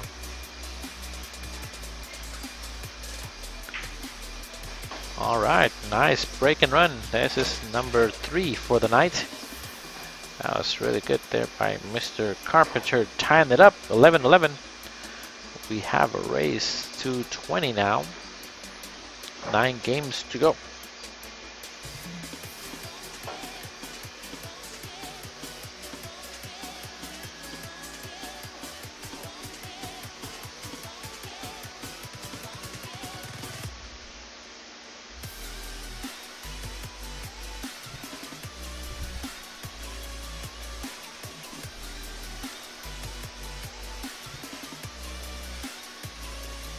Alright, it is almost 9 o'clock local time, and I'm still wanting to know what the score is of the Dennis match. Anybody out there?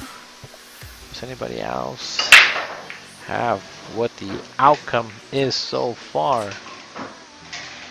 Nice break there by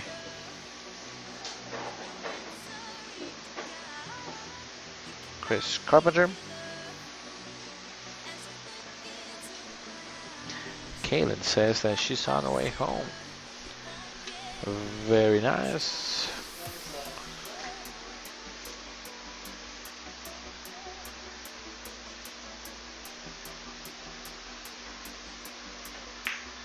Good shot there on the side pocket.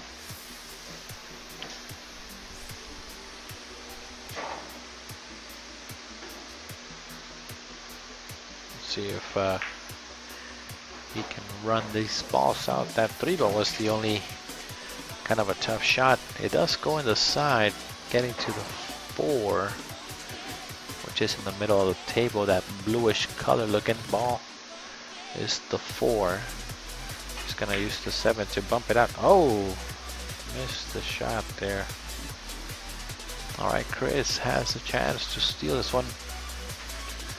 Steal it. You have a chance. Anybody that's on the stream, have you guys signed up for playing in the Arizona tournament coming up here in July? Make sure to submit your teams and your singles submissions. They do have a early registration discount. I know that if you wait too long, then they start adding some additional fees. So if you have a chance to sign up early, do it now, especially with all that bonus money. And when I say bonus money, holy cow, nice shot.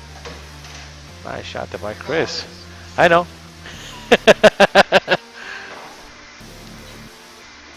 It's a nice shot by Chris. And again, like I was saying, make sure to sign up early, get those registration fees out. And if you guys do wait for the last minute, I think it's about $100 to have the team, well, $80 a person for the tournament in Tucson. And if you guys wait a little bit longer, it'll be like $120 a person. So it does add up if you guys wait too long. Chris has a shot of the 6-ball to go forward. Try to go with a stop shot instead of forward, but I think the forward produced a scratch, so that's probably why he missed it. He was worried about the scratch and tried to avoid it with spin shot. And I was telling him that there's some certain shots that when you are hitting it at a certain degree, that the ball gets pushed out of the pocket, so you gotta put some outside spin to make it easier to be made so that your aiming is correct. He's hooked again. Ay, ay, ay. Our table does play a little fast. It does play true, however, but the rails are a little springy, so they do bounce quite a bit off the rail. So your speed has to be maybe about an eighth of what you're used to in hitting it. And I only say that because the other tables that we played at Bullshitters and everything do not bounce as much. I think the only ones that bounce as much as ours are the ones over by Main Street when they have just refalted the table. So big bounce off the rail. Nice shot there. Needed to be a little bit more off the rail to make it easier, but it's still okay. Chris is taking aim here on the 8-ball to come across. See if he can get there. Oh, missed it again. He's just been missing some key shots in the past couple games ever since he took that break where he had an out to make it 10 earlier and be ahead by 3 games. He has missed a couple of key shots, so maybe it's a mental thing here or just not getting the right shape some of the balls, so he might have to go back and watch what mentally happened between one rack and another. Oh, nice shot by Chris. Let's see if Chris can see the 8-ball. I think the only shot available is a bank. He is gonna try to cut it. It must be thin enough. Oh yeah, that's thin. Alright, so that's super thin. He's gonna avoid the scratch here. Should be okay. Just make sure you hit it thin and not thick, because you'll be scratching. You want to hit it thin and maybe overcut it instead of undercutting it. Oh, he hit it thick. He hit it thick and almost scratched. So if he hits it thin, it's much better shot, because thin, then the ball hits the bottom of the rail and goes back up. And when I mean bottom of the rail, is the left rail on your screen here. So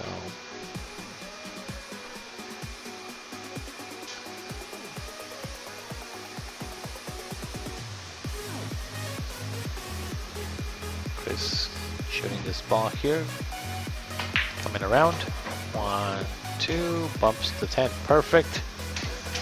All right, and this is to take the lead for the first time tonight, if he is able to make this ball.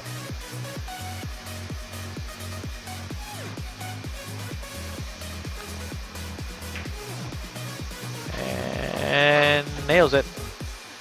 Score is 12-11. Still kind of close.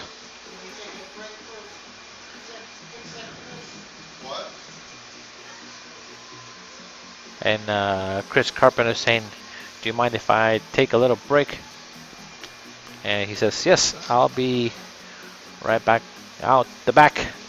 So Chris will take a quick few minute breaks while Chris shoots some balls in, because he wants to shoot some balls and practice, see if he can change how things are going right now.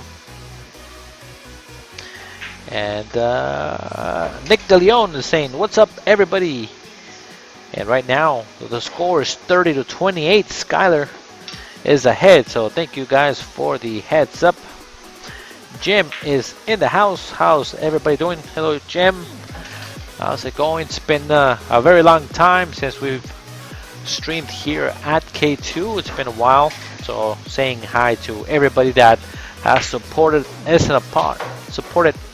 in the past, and also we are glad that we are back to streaming here at K2 in Phoenix, Arizona, and having our people be liking our page and also being part of K2. So we do appreciate you guys hanging out with us tonight, Friday night. K2 Productionz, the battle of the Chris's with 1,000 in the middle. Chris Baginski against Chris Carpenter. Chris Carpenter is taking a quick 5-minute break, giving chance to Chris Baginski to warm up and not make some of the other uncharacteristic misses that he has done before. See, there you go. He's now saying that seeing the difference between shooting that 8-ball. Like I was saying, you want to shoot those thinner than thicker, so that if you miss it on the pro side when you're cutting a ball. So what I normally do in this particular shot that he missed earlier is that I aim to the pocket to try to make it, but then just in case that I am going to miss it, I maybe overcut it a little bit. You want to overcut it instead of cutting it thick. So even when you practice and you practice to make balls in the hole, you might want to practice missing the balls on the correct side. So missing balls on the correct side is also good. So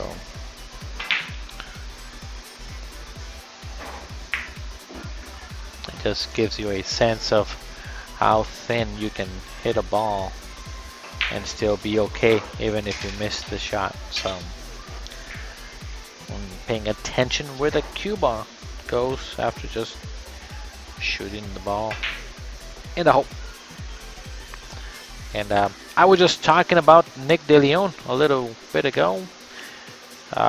We're trying to get him to match up with Ernesto Bayauya from Texas. We already have the game down, and we have the format that they're gonna play. Only things missing is just what day they are going to do that, and not only that, but also what will be the amount per set.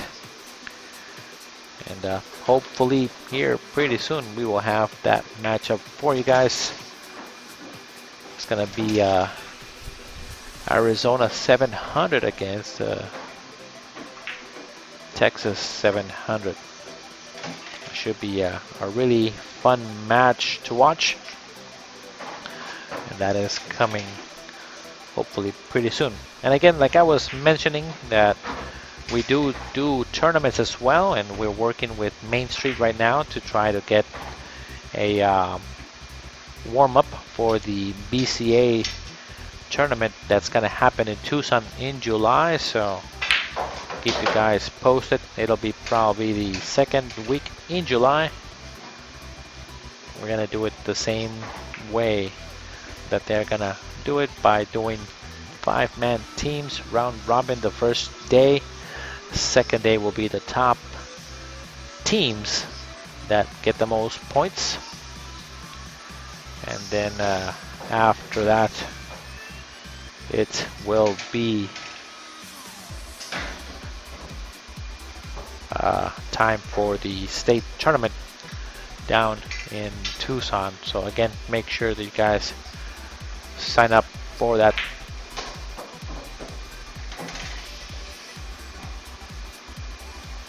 Now I know that the Swanee also just started, or is going to start tomorrow, I believe. I'm not 100% sure, but there was a big list of people playing in this tournament up in Vegas. It is the 25th annual tournament of the Swanee, and they had about 64 players maybe, or 128. I think it was 64. And with those 64 players, there were a lot of big names out there, and the tournament was or is on 4 or 5 tables up in Las Vegas, and that is a nice little payout, including Calcutta and the entry of the tournament. So let's see how our players from Arizona do up there. We'll keep you guys updated as well. Alright, so now Chris is back into the room here. He is playing a race to 20. He is ahead 12-11. Let's see who finishes on top.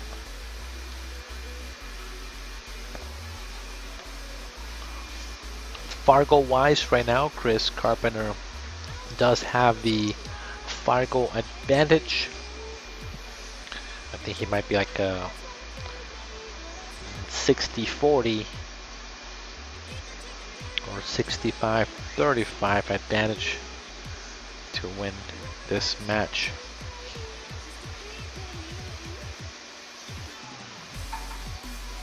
All right. Let's see what happens.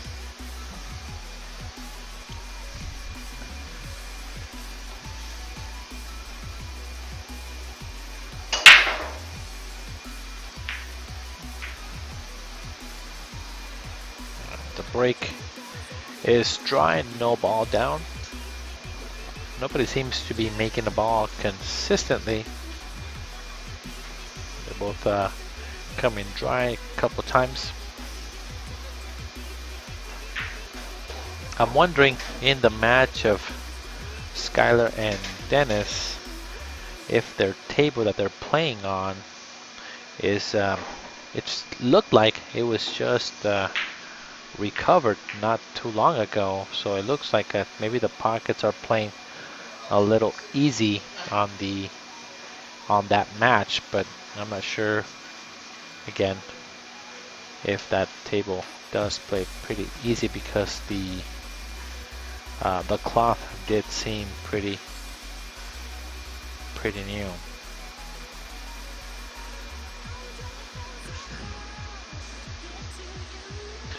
And here at K2, this particular cloth is maybe about I want to say about maybe 3 years old or so. It does play pretty true, and I do like the way that the ball does spin and play how it's supposed to. It doesn't slide all over the place like it's a new cloth, but I do like it when the pockets are kind of tight, and also the table has been worn in.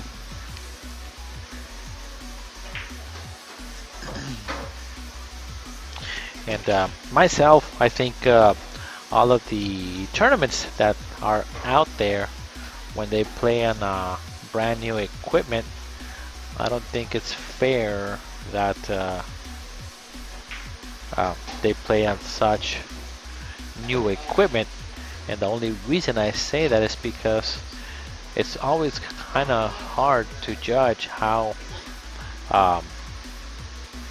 the balls play when it slides all over the place, but that's just me.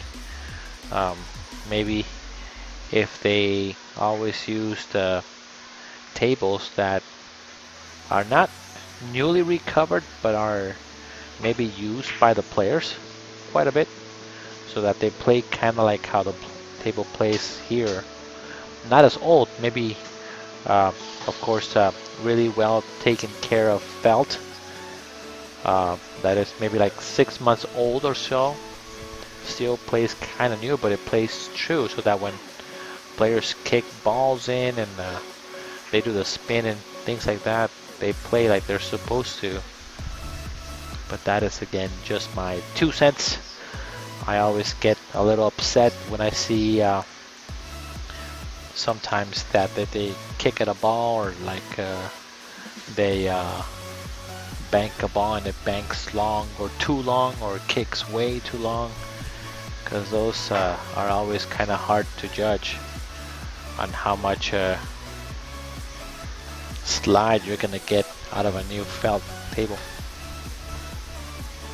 And I know that our 9-foot table here at home that we have, because we do have a 9-foot table also, is that it does have new felt, and Kaylin gets upset all the time because she says, this table plays wrong, this table does not bank right, this table does not kick right. I'm like, it does kick right, you just have to let it be used for a little bit longer.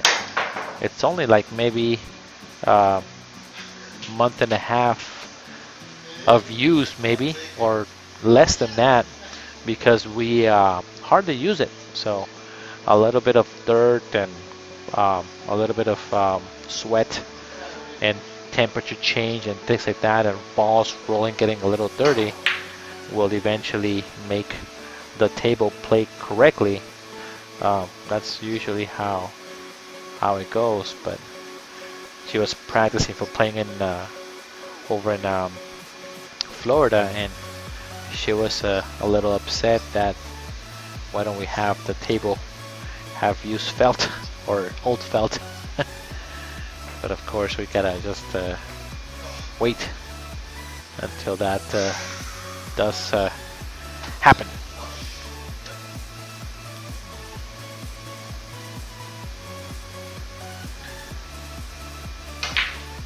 Nice shot by Chris Carpenter, and lining up the combo here. Jim Monday just asked how come we don't have any games be played on the 9-foot table. The 9-foot table that we have in our living room Um, we just got it while we were off from K2. We did think about having matches on that particular table. The only thing though that's really tough is that we do have one spot in our living room that the corner, one of the corners is short, so you would have to shoot with a short stick. And of course, when you're gambling and playing for money, you want to have the space and be able to breathe and do all of your shooting and everything. But you can't do anything in one particular corner. So I think that particular table is great for playing one pocket for sure. We're gonna have Jack and Justin come this Sunday because the pockets are a little bit too wide for me still. I think they're about 4 3/4 inch pockets, I think, and those are too big for me. I feel like I'm playing on hoops. So I'm having them come out and tie in the pockets because I wanted 4 1/4 inch pockets on my 9-foot table, so it plays already kind of easy because it's new felt. And imagine having 4 3/4 inch pockets. It's just feels like I don't miss there in that particular table. So, and Kayla and I have been playing one pocket at the house, usually on our lunch break.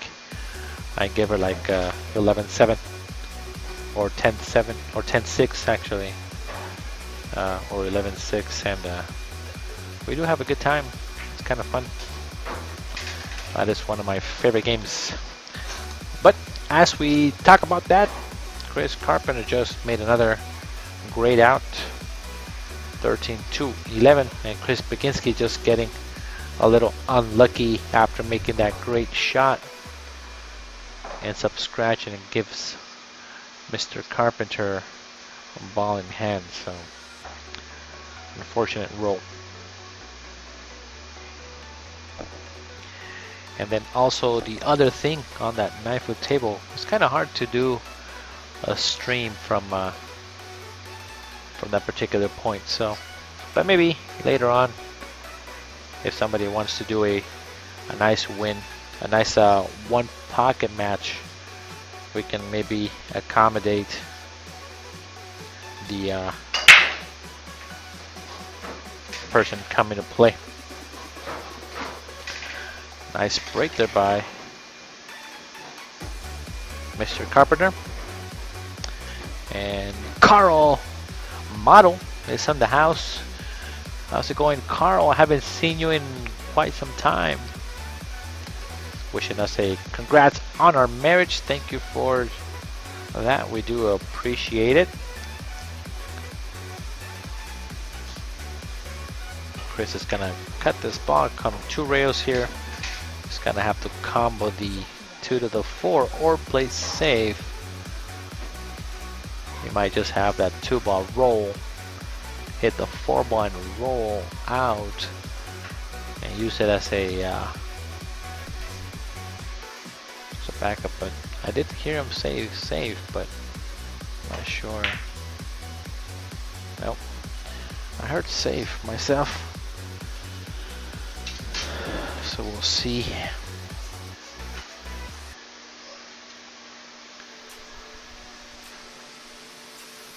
What happens? Carl saying, doing good. Cows have been keeping me busy. Oh, I bet. Did you name a cow for Kaylin? Because I know that she was talking about a specific cow that needed to be named after something or someone, or a name that she really wanted. I'm not 100% sure what the name of the cow was.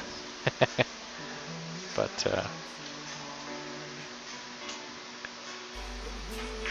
just banking the ball a little short, but that's good. That's a good place to bank it there. Just bank it short and have the cue ball go up. Chris is playing safe here.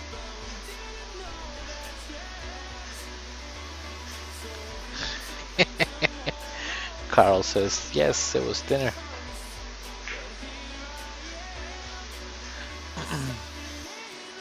And Jim Monday says, why not put a 9-foot table in the garage so you can host both games? I'm assuming that Jim doesn't know, but this particular setup that we have is actually on our garage. Our 7-foot table that we have, that we are streaming out of, it is on our garage. We totally redid the garage in order to fit a nice 7-foot table here. And we put the AC unit, as you can see right there, over where he's standing. Right behind him is our AC unit that blows cool air into the entire room, keeps it a cool 75 degrees and nice humidity for the garage and for the wood on the table.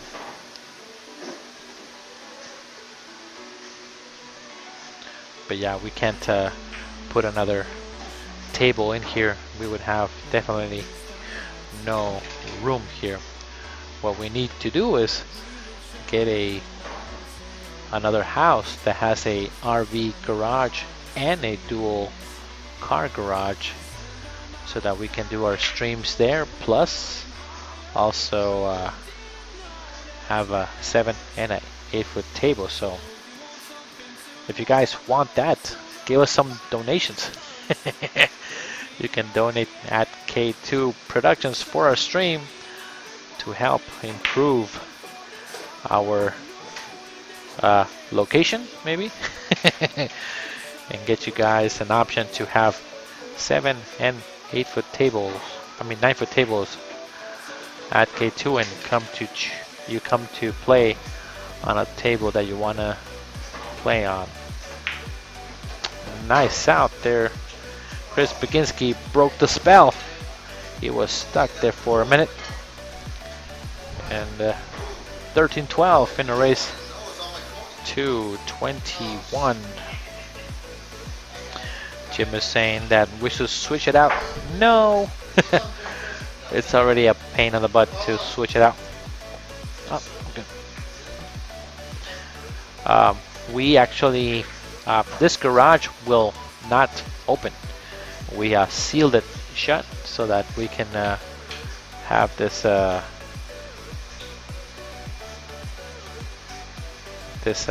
encounters, and you would be surprised. There's a more demand to have a 7-foot table than a 9-foot table. Almost about, I'm gonna say about 80 to 85% of the tournaments that a lot of the players show up are basically on a bar box. We do have our majority of our pool players here are around 550 Fargo ish, around there. And when you're at 550 or so, you always want to play on a bar box. That's just the way that the pool scene here in Phoenix is. So we kind of cater to that particular demand. And not only that though, but at the same time, all of the tournaments that we play, more than I'm gonna say about 95% of the tournaments that we play on are all also on bar box. So the table that we have here is perfect because we play tournaments basically on these particular types of conditions. This type of table, same, we try to always mimic the condition, the equipment, the balls. The pockets not so much because we want to have an edge, so our pockets are super tiny, but it does help us out. The tournaments that we want to play.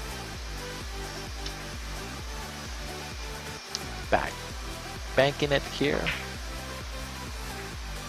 And rattled it. Oh, that's not too bad though.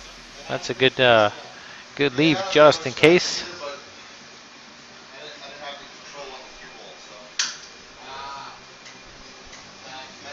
But I am very excited that my 9-foot table that we have is gonna be short. Well, the pockets are gonna be shrunk so that it makes it a nice tight table for playing some one pocket. Because that is my favorite game besides 8-ball. 8-ball on a bar box is my favorite, and then followed up by playing one pocket on a big table.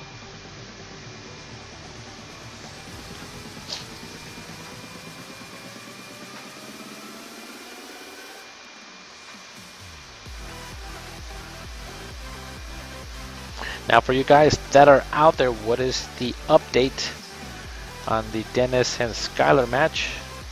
You guys can put an update on the comments. This would be very beneficial for me because I want to see how it's going. I was gonna buy the stream myself too though and help them out. Of course, I always try to support our fellow streamers that are out there.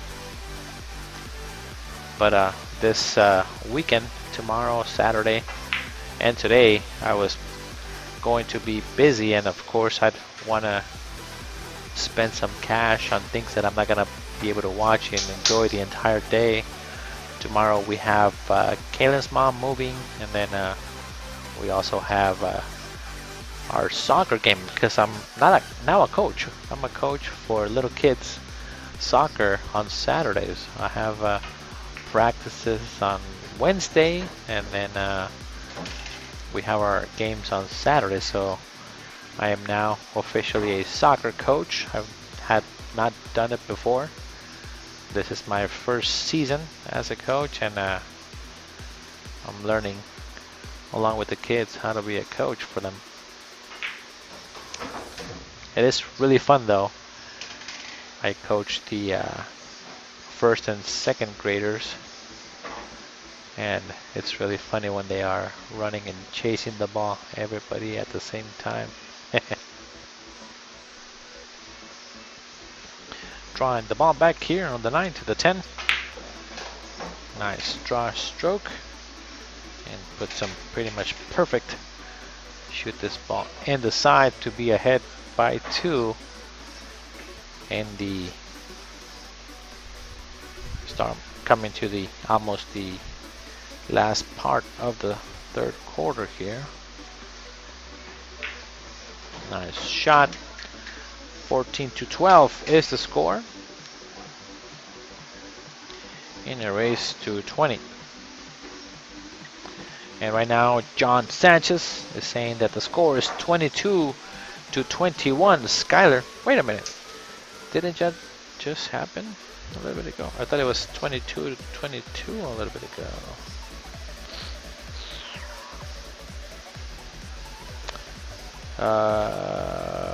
Okay, so John must be watching an old one because Nick DeLeon about 30 minutes ago said it was 28 to 30 and Skylar was winning. So, or maybe he mistyped the score.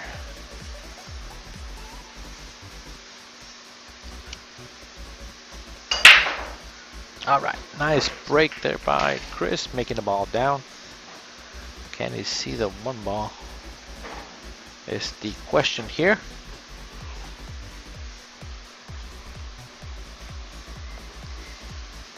I don't think there's a window for the one though.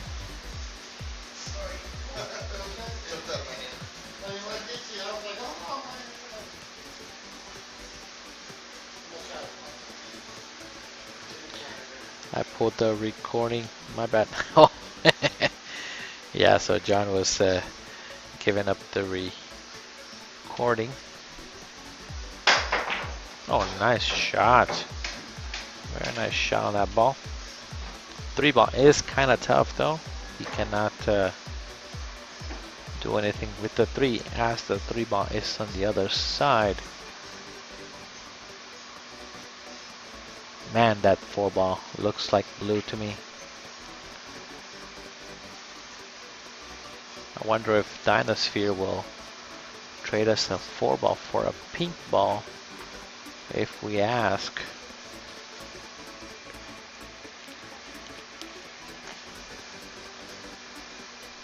Just so that we have a pink 4-ball. I know that Kaylin loves purple, so I might not get that approved. But it's just so confusing sometimes for this people that are watching that say that the 4 and the 2-ball look very familiar. But can you guys distinguish though the 4 and the 2-ball that are watching? Oh, nice touch there. A bit too much. That was a nice play though by Chris, but just a hair too much.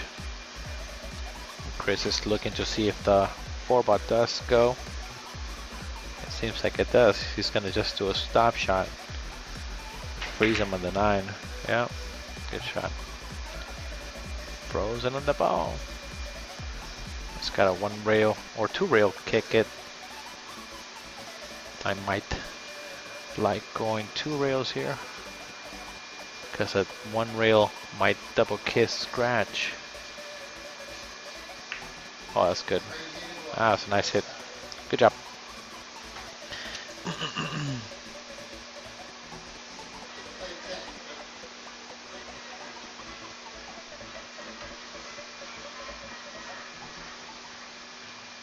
Play one more safe if he wants to. Nope.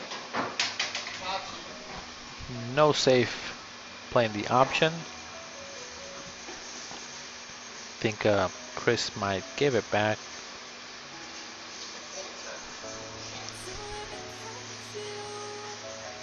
But he's gonna call the 10 is what he's saying. If he banks the ball and makes it, where's shape gonna be? Okay. Okay, so he was playing the 3-rail shape on the 3 if he makes it. Got it.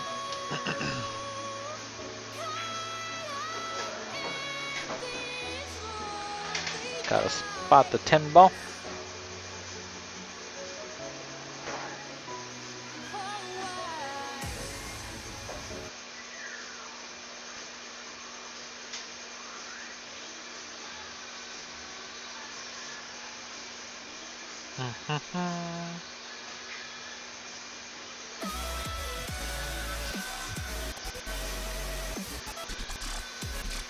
Oh, sorry guys, I was trying to skip all of that music in the background.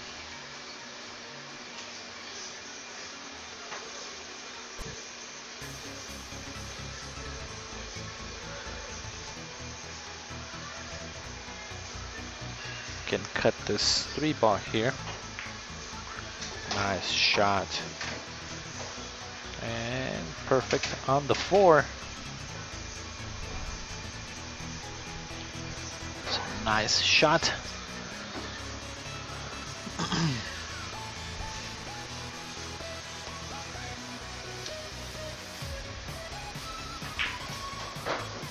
He's on the correct side of the 6. He might be above the 9,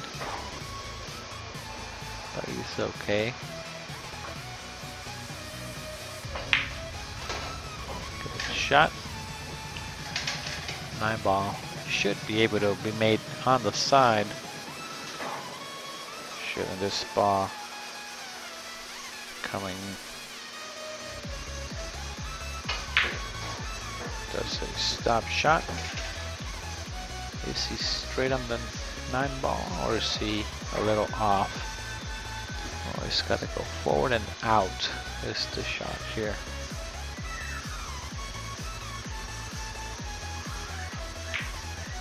Oh, Nelle.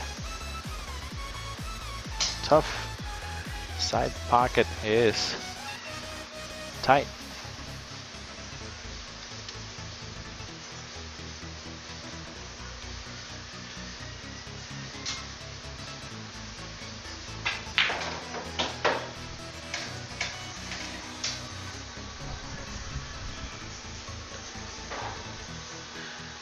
Gotta reverse cut the 10. It's a tough shot here. Oh, nice shot. Don't scratch. Nice shot. All right. That was a good shot there. That's pretty good. All right, Chris is at 13. And Mr. Carpenter is at 14 in a race to 20. This is close, guys.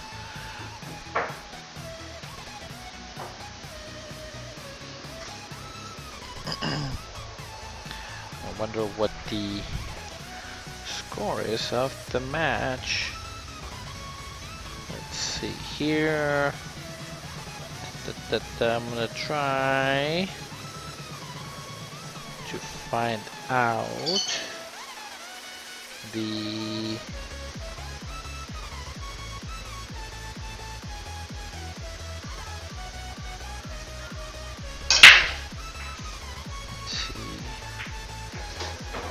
does anybody have the score?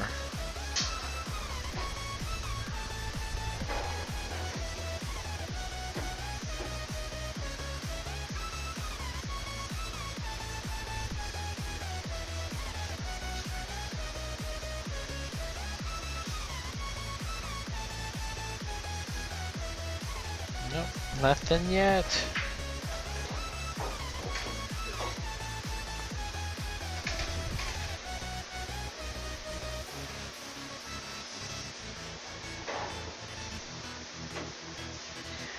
I was trying to see if somebody had posted the actual score of the match or anything, but there was nothing online, so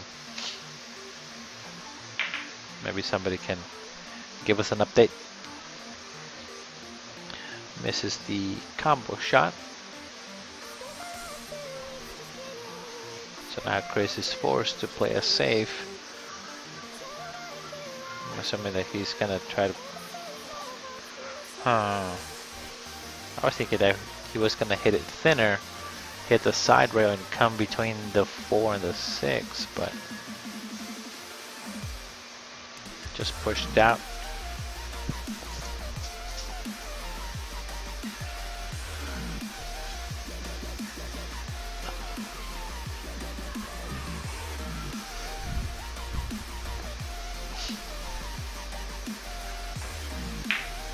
Good shot. Needs to bump that 6. Didn't get to do that. Did he say that he's gonna back cut the 4? Yeah. I don't think it was going though. It was just a hair off. It was close, but I don't think it was going in. It was just a hair off. But now Chris is gotta shoot it and maybe bump the 10 to get a hopeful lead on the 5, but ends up making it.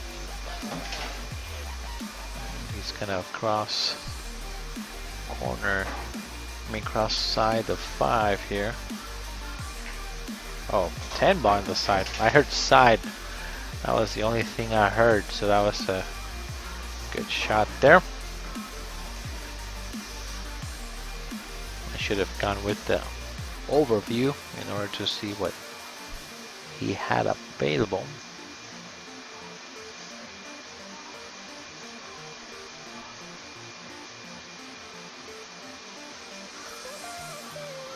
See if he can draw it back. Shoot the 6 in the side. He's on the right side of the 6 too. That was good. Go forward.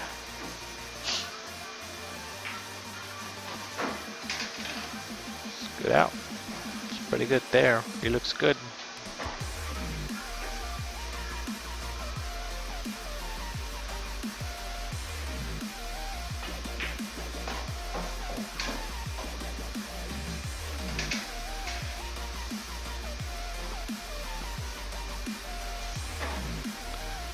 Straight in on the 8 ball. Do a nice stop shot. Oh, that could have been ugly really fast. just straight in. This will make it 15-13 here.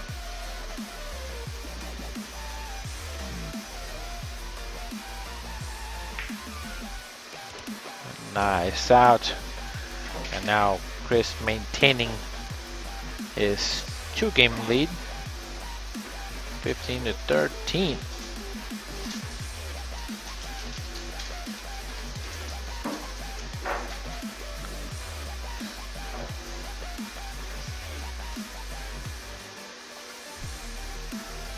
And Jim Monday is asking, will you explain to me how I go about establishing a Fargo rating? Sure. Let me take a look what your Fargo is. Jim Monday. Well, first thing is I don't see you in Fargo. So do you have a Fargo? And if you do, what is your Fargo name, should I say? What is your Fargo name? Nice break there by Chris. That was a nice break. Made a few balls on the break. 3 balls to be exact. 2 ball goes past the 4. Main thing is just get on the correct side of the 2 ball.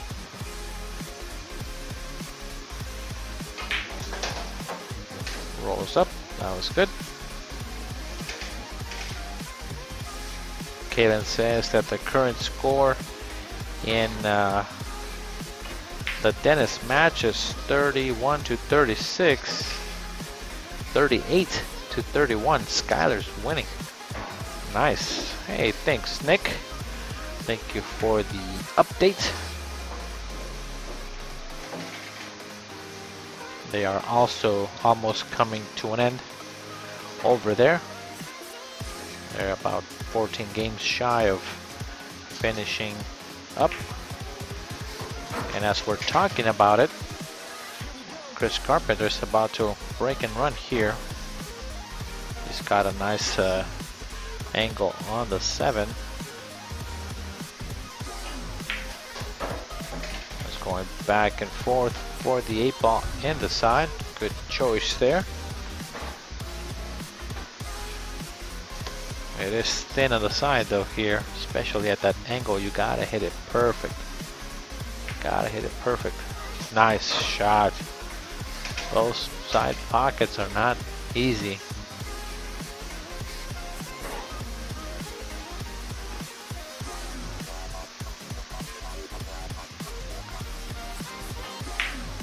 Nice out. Very nice. A break and run number 4 for Chris Carpenter here. That is the 4th break and run out of his matches so far. Total of 29 racks played, and I have seen 4 break and runs so far.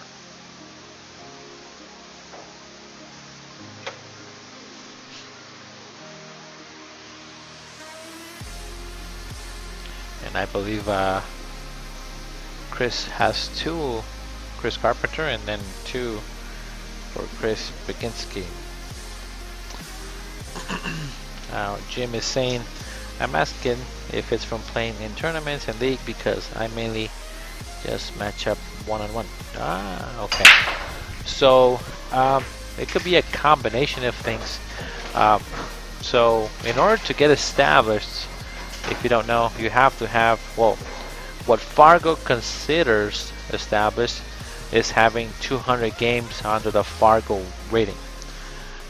If you don't have a Fargo, there's a couple ways to do it.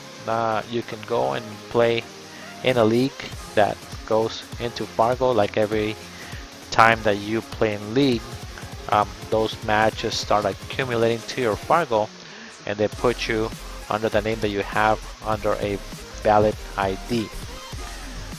Usually it's the same ID that is used for like your driver's license or your taxes and things like that. That's how I got mine. And then the other way is playing Fargo tournaments. So I know that if you live in here in the Phoenix area, Metro Center has tournaments almost. Oh my God, he's crashed. Hi, Crystal. They have tournaments almost every day for people that are not established or things like that, and those games go into Fargo. So as soon as you have 200 games, you will be established, but they will give you a starter rating and then add you into the Fargo system. But that's how that works. It's pretty easy, honestly. It's just a matter of going into tournaments that do enter the information into Fargo. When we run tournaments, we always run them where they go into Fargo.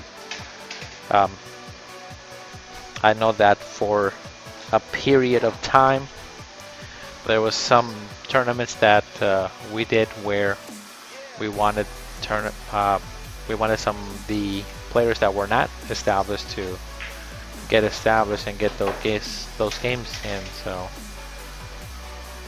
again, that is the best way to get established to play in Fargo.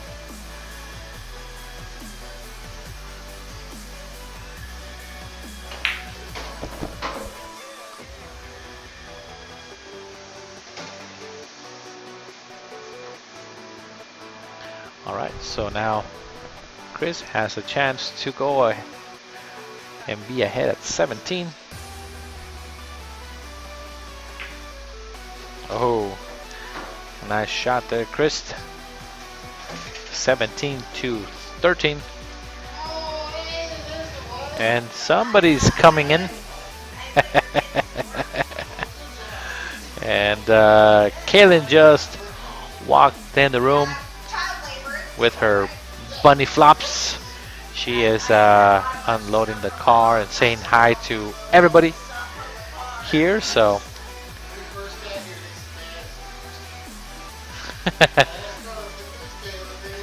and Chris is saying that the girls were asking for Kaylin.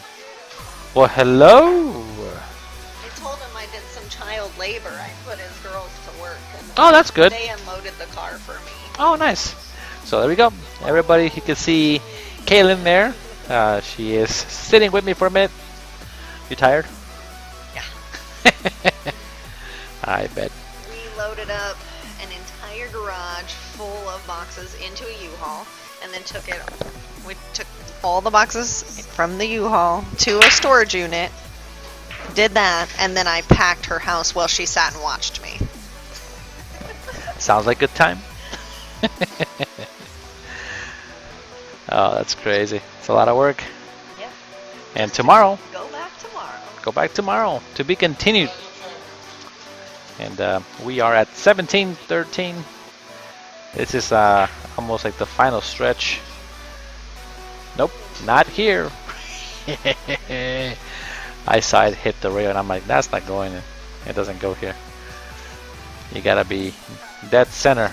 It's funny because the girls are in at the table and they go, walk in there when Chris is shooting. And I said, which Chris? Yeah. And they said, well, not my dad. That's funny. Trying to shark the other Chris. Oh, nice combo. Give him shape. That was good. That was pretty good. Now the thing here is, how do you get shape on the 3 off the 10 ball?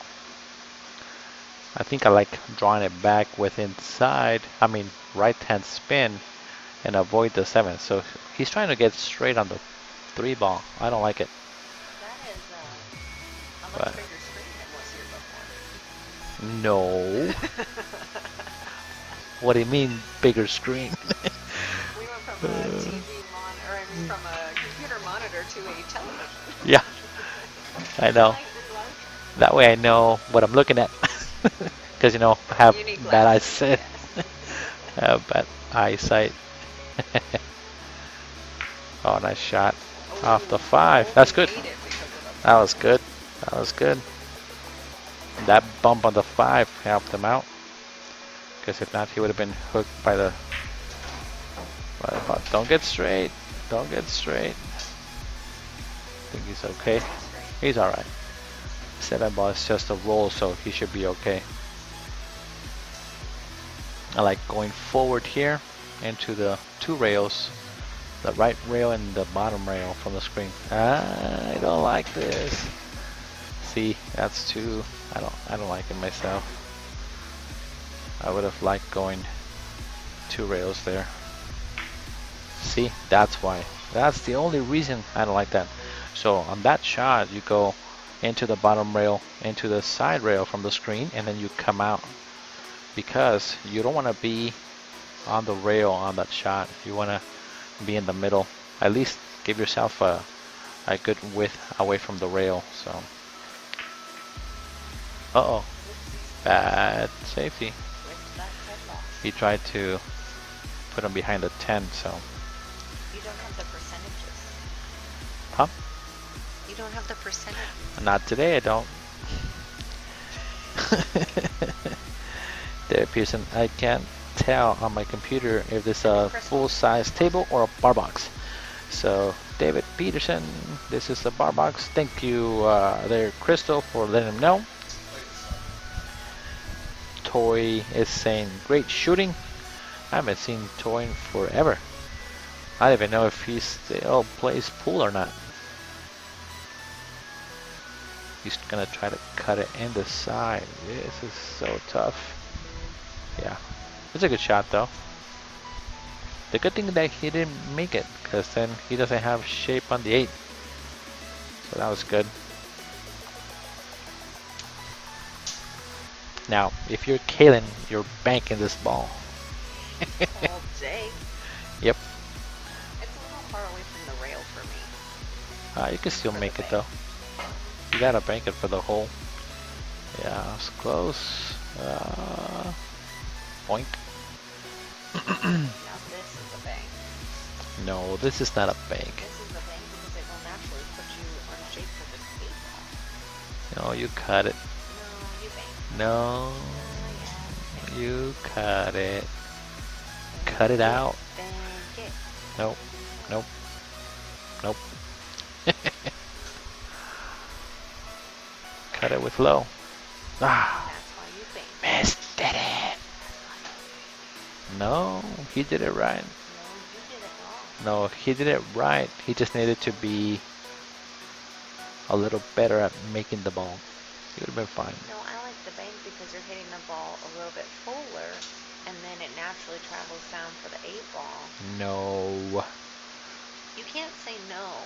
I say no. You cannot say no. Yeah, you cut over bank every day. That's a 1 diamond bank. It's super straightforward. That's what you say until you miss it. He missed the cut too. So Well, that's not my fault.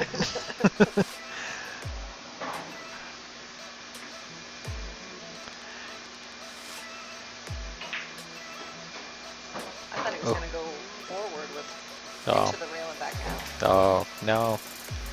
It's just natural. That was a pokey stroke. Uh-huh. Uh-huh. About to be $18. $18. 2 away from the cash, from the queso, from the cheese. Oh, look, my friend. Oh, I thought it says Cisneros on there. What happened? Okay, see? Even John says you cut it. Oh, well, John is a professional. And then pool Adam says you have to cut it. See? And Adam is a same Fargo as I am. So, So you guys are both wrong because apparently 650s to 675s all are wrong. no.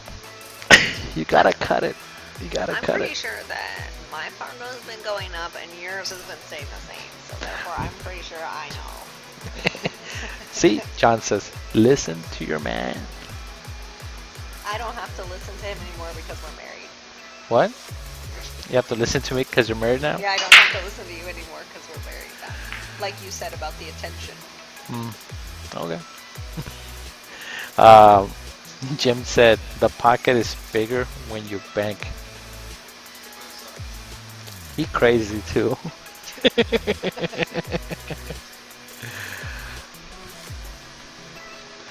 All right, so cutting the ball Bank it. and go in the hole. Go in. Actually, you don't want that to go in the hole. You don't want it because it's an easy kick, but You don't think you it's can not just that spin easy when the 3 ball's there. You can't just spin that. No, the kick is still there. You just put that. Inside, yeah, but then you have to get shape on the 2 ball too. There you go, just like that. Right behind the net. Shot of the day. And then, ay. Yeah, but Chris knows how to jump. Yeah, but he deserved shape. Yeah. There was only like 1/8 of the table where he could not see it Do you know why Chris Baginski is so good at jumping? because he's so tall. No. He has This is not a Air guessing. Max. This is not a guessing. He has because he hooks himself all the time. No. Because he likes jumping This is in the pool. not a guessing. You just said guess why. No, I And said, I'm do guessing. you know why? Oh, I'm just guessing.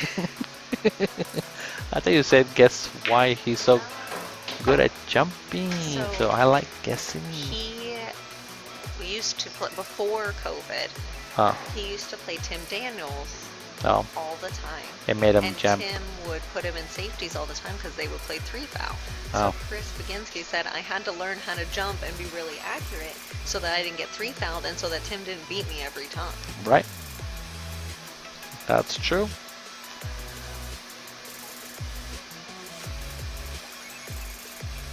Would you have guessed that? Yes. Eventually. Oh, I thought it was gonna cut it again. Hey, Paul. Oh. Where'd the 4 ball go? Yeah, the 4 ball, he 3-rail bank. Into Oh. the corner where the 9 ball is. And if you can see in the background over there, Chris, he's like, I'm not shooting that. I'm gonna enjoy my milk. Because he's drinking a Coke or whatever, but... Oh no, he's drinking water. Yeah. For some reason I thought he was drinking milk. He's banking it into the 9. Heck yeah, combo bank. Oh. Oh, Another option. option. Let me look. Let me see my option. Nope.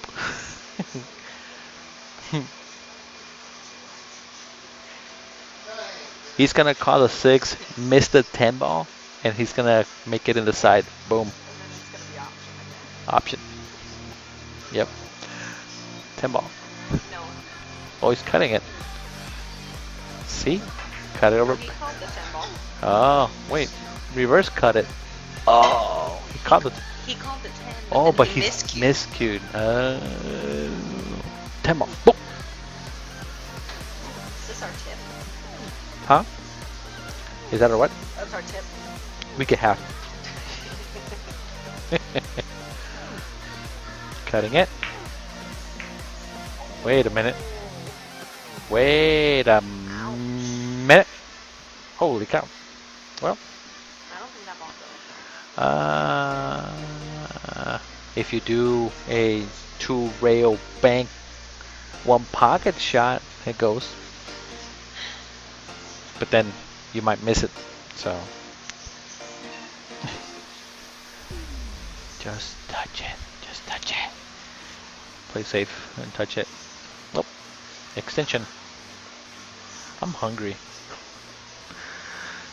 What time is it? It's 10. Oh my god. I'm so hungry now. I ate pizza at my mom's. You didn't even tell me that you were gonna eat there? That's messed up. 10 o'clock at night, of course I was going to eat there. It was what? It was 10 o'clock at night, of course. You know I was that I've gonna been waiting for you eat. No, you have. to eat with you. No, you have. Yes. I was thoughtful and I was like, I'm not gonna eat anything but drink water or a soda until she gets here, because then I'm gonna be hungry. Oh, nice shot. Ow! Nice. Yikes. Put him in jail there. Mashed potatoes. From yesterday? Yeah. Okay. It's a good thing that I'm hungry. Oh, but he didn't call it though. That would have been cool if he did. On the table, you go and make that. Well,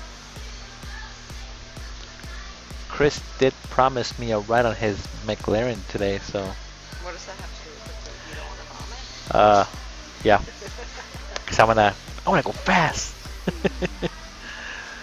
wanna go fast. I know. I almost pulled right into it because it blends into the Yikes. driveway. We would have been in debt for the rest of our lives there. So I did a thing. You know how you have a McLaren? It's not a McLaren anymore. It's an accordion smash. Or it would have got through the Yeah, that's garage. exactly. Hey, I just thought I'd park your car in the garage. Yeah, it's safer. Cutting the ball, making the 9 maybe. What? Are you kidding How me? do you make all 3 of those balls? There's an Just instant like that, replay. I guess. That was insane. And he hit it fast though. He hit it hard so that wouldn't happen. That was just dumb. Dumb luck. Ay ay ay. That was insane. That's messed up. Someone is not in Chris's corner right now. Well, they're both Chris. I know. I said that on purpose.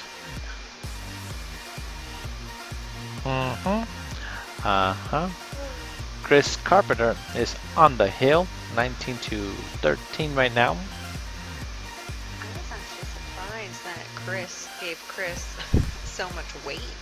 6 games on the wire.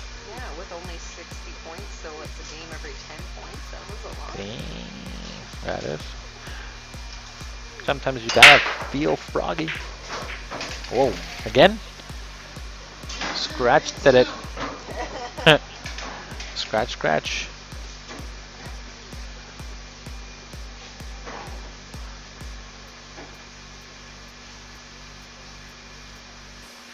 Yeah, yeah. Where did he scratch? On the side? Yep.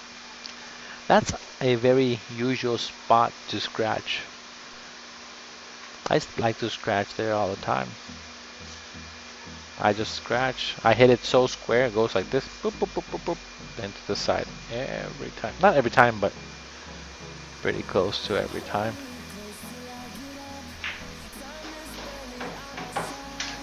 Needs to get off that rail. Uh-oh. It's on the wrong side of the 2. Wrong side of the 2. It's gotta bump the 3 ball. Whew. Okay. What? That rolled a little bit. You mean... There we go. There's nothing to fear now, you just gotta shoot balls. Yeah, well, it's kind of crazy because you get in the zone when the other person gets in the hail. And I've seen that happen even to myself when I'm losing. The other person's in the hill. You're like, I better focus and make a run instead of like pretending it's hill all the time and just go that laser focus. Ugh, you're just getting bad rolls now. But I do see that happening quite a bit where, or at least on myself, if he's on the hill, I'm like, oh, okay, laser focus now. Well, that's It's too late. My last one against But, that girl in yeah. Florida, she was up 4-0 in a race to 5. Yeah, And I'm like, oh, okay, I'm going to start winning now. yeah. It's much better if you're like, okay, it's a race to 1, let's focus now. And then force yourself to focus. But then you get mentally tired though too.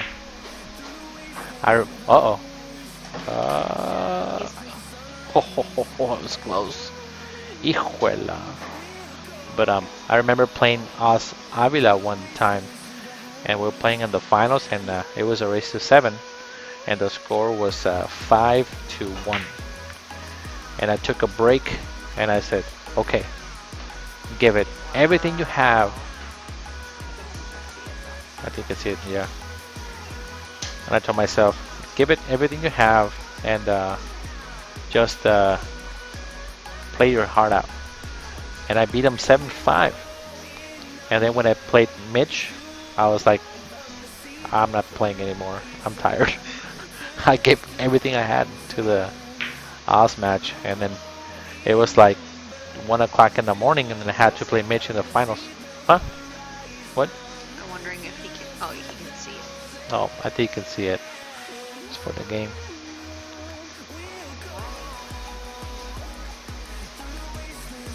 Oh, oh.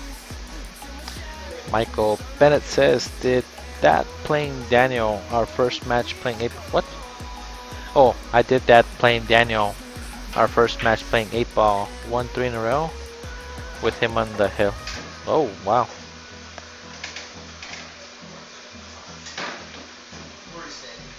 I'm used to doing it. I do it a lot. I do it a lot.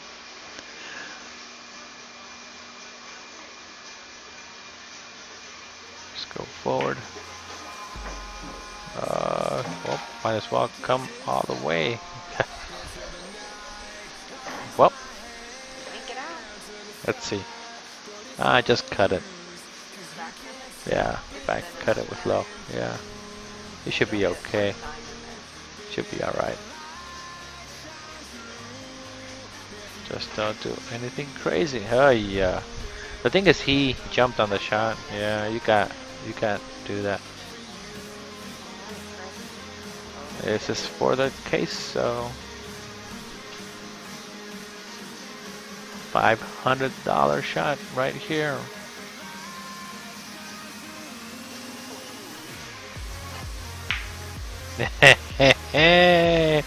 Always the last shot. He was super within on his back. He's always done that though. He's for years. Ladder, you feel like he's like that all the time. Yeah, he does that all the time. He goes like this. He like kind of jacks up A windmill. back and forth. Yeah, he's a windmiller. Got it. This game ain't over. I was gonna make it if you didn't. I'd appreciate it next time. Can we do a lifeline? A lifeline. Yeah. We actually play a tournament like that.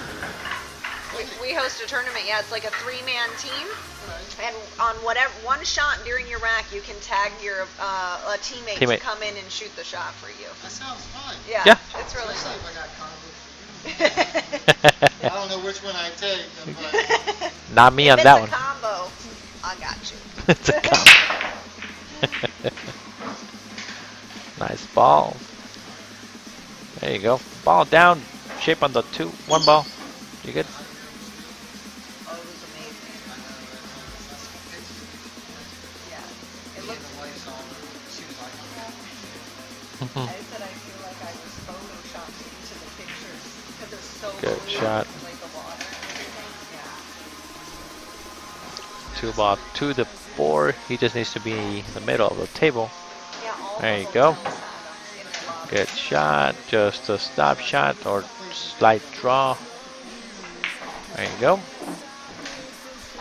And then on this one, I like going back and forth. I don't like holding the cue ball, so you gotta go back and forth. Uno, dos, maybe a little bit of outside though, just to be a little higher on the 6. But he's okay, I'm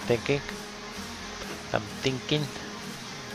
So going forward, land between the 10 and the 7 would be perfect. Don't bump the 8. Gives him a harder shot. Stuff on top of that 8. Yeah.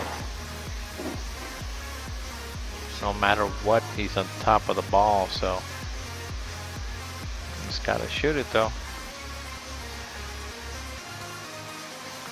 Let's see if he can make this ball because he's jacked up. It's a tough shot. Oh, that was tough.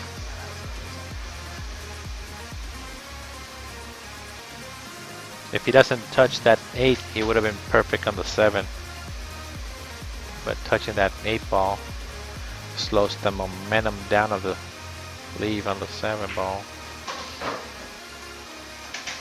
So controlling this 8 is the game here. Let's see if he can hold it. Because he is off angle here. That 8 ball is clean. It's perfect. I just come around for the 10. Good shot. Almost straight in. From the rail. From the rail for the win. It's still okay though. He's got a slight angle. He's not straight in.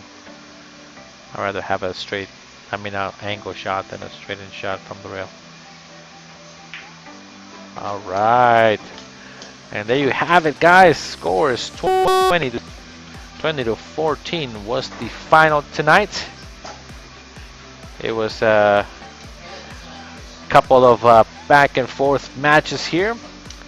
But again, we do appreciate you guys tuning in to K2 Productionz. Again, if you guys enjoyed the stream tonight, make sure to subscribe to our channel down here really quick. And we do appreciate you guys. Also sign up on YouTube. There's this little girl over there saying hi and going away. But again, sign up to our channel K2 Productionz. We do have it on Facebook and also on YouTube.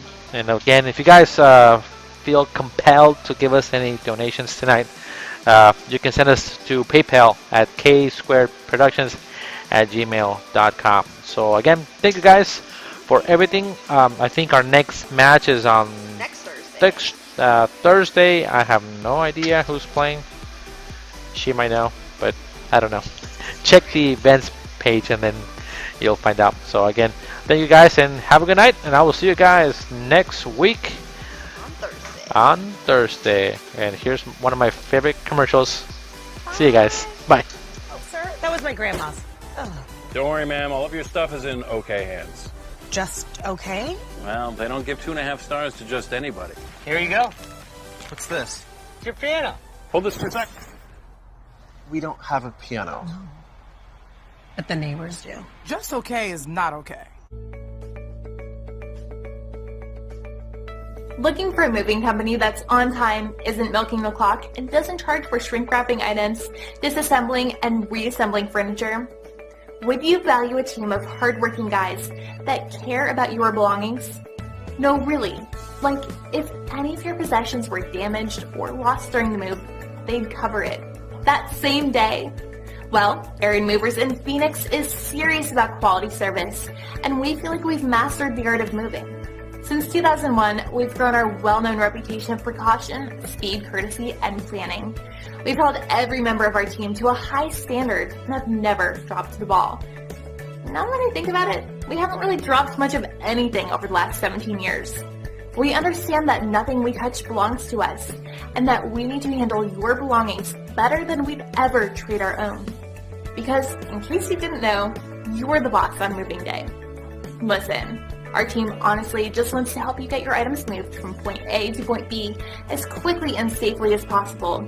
Our custom-built trailer plays a big role in our ability to do this by reducing trips and lowering costs. We'll even set things up at point B for you. Our 5-star rating proves that hard work pays off. With hundreds of satisfied customers across the great state of Arizona, we want you to experience moving as it should be. Whether you're moving into a new office, transporting items out of the state, or settling into a new place to call home, Aaron Movers wants you to focus on what you'll be doing once you get there. Don't take a risk, and we'll take care of the rest. Click below or call Joe at 602-703-0078 to learn more or to get a free estimate.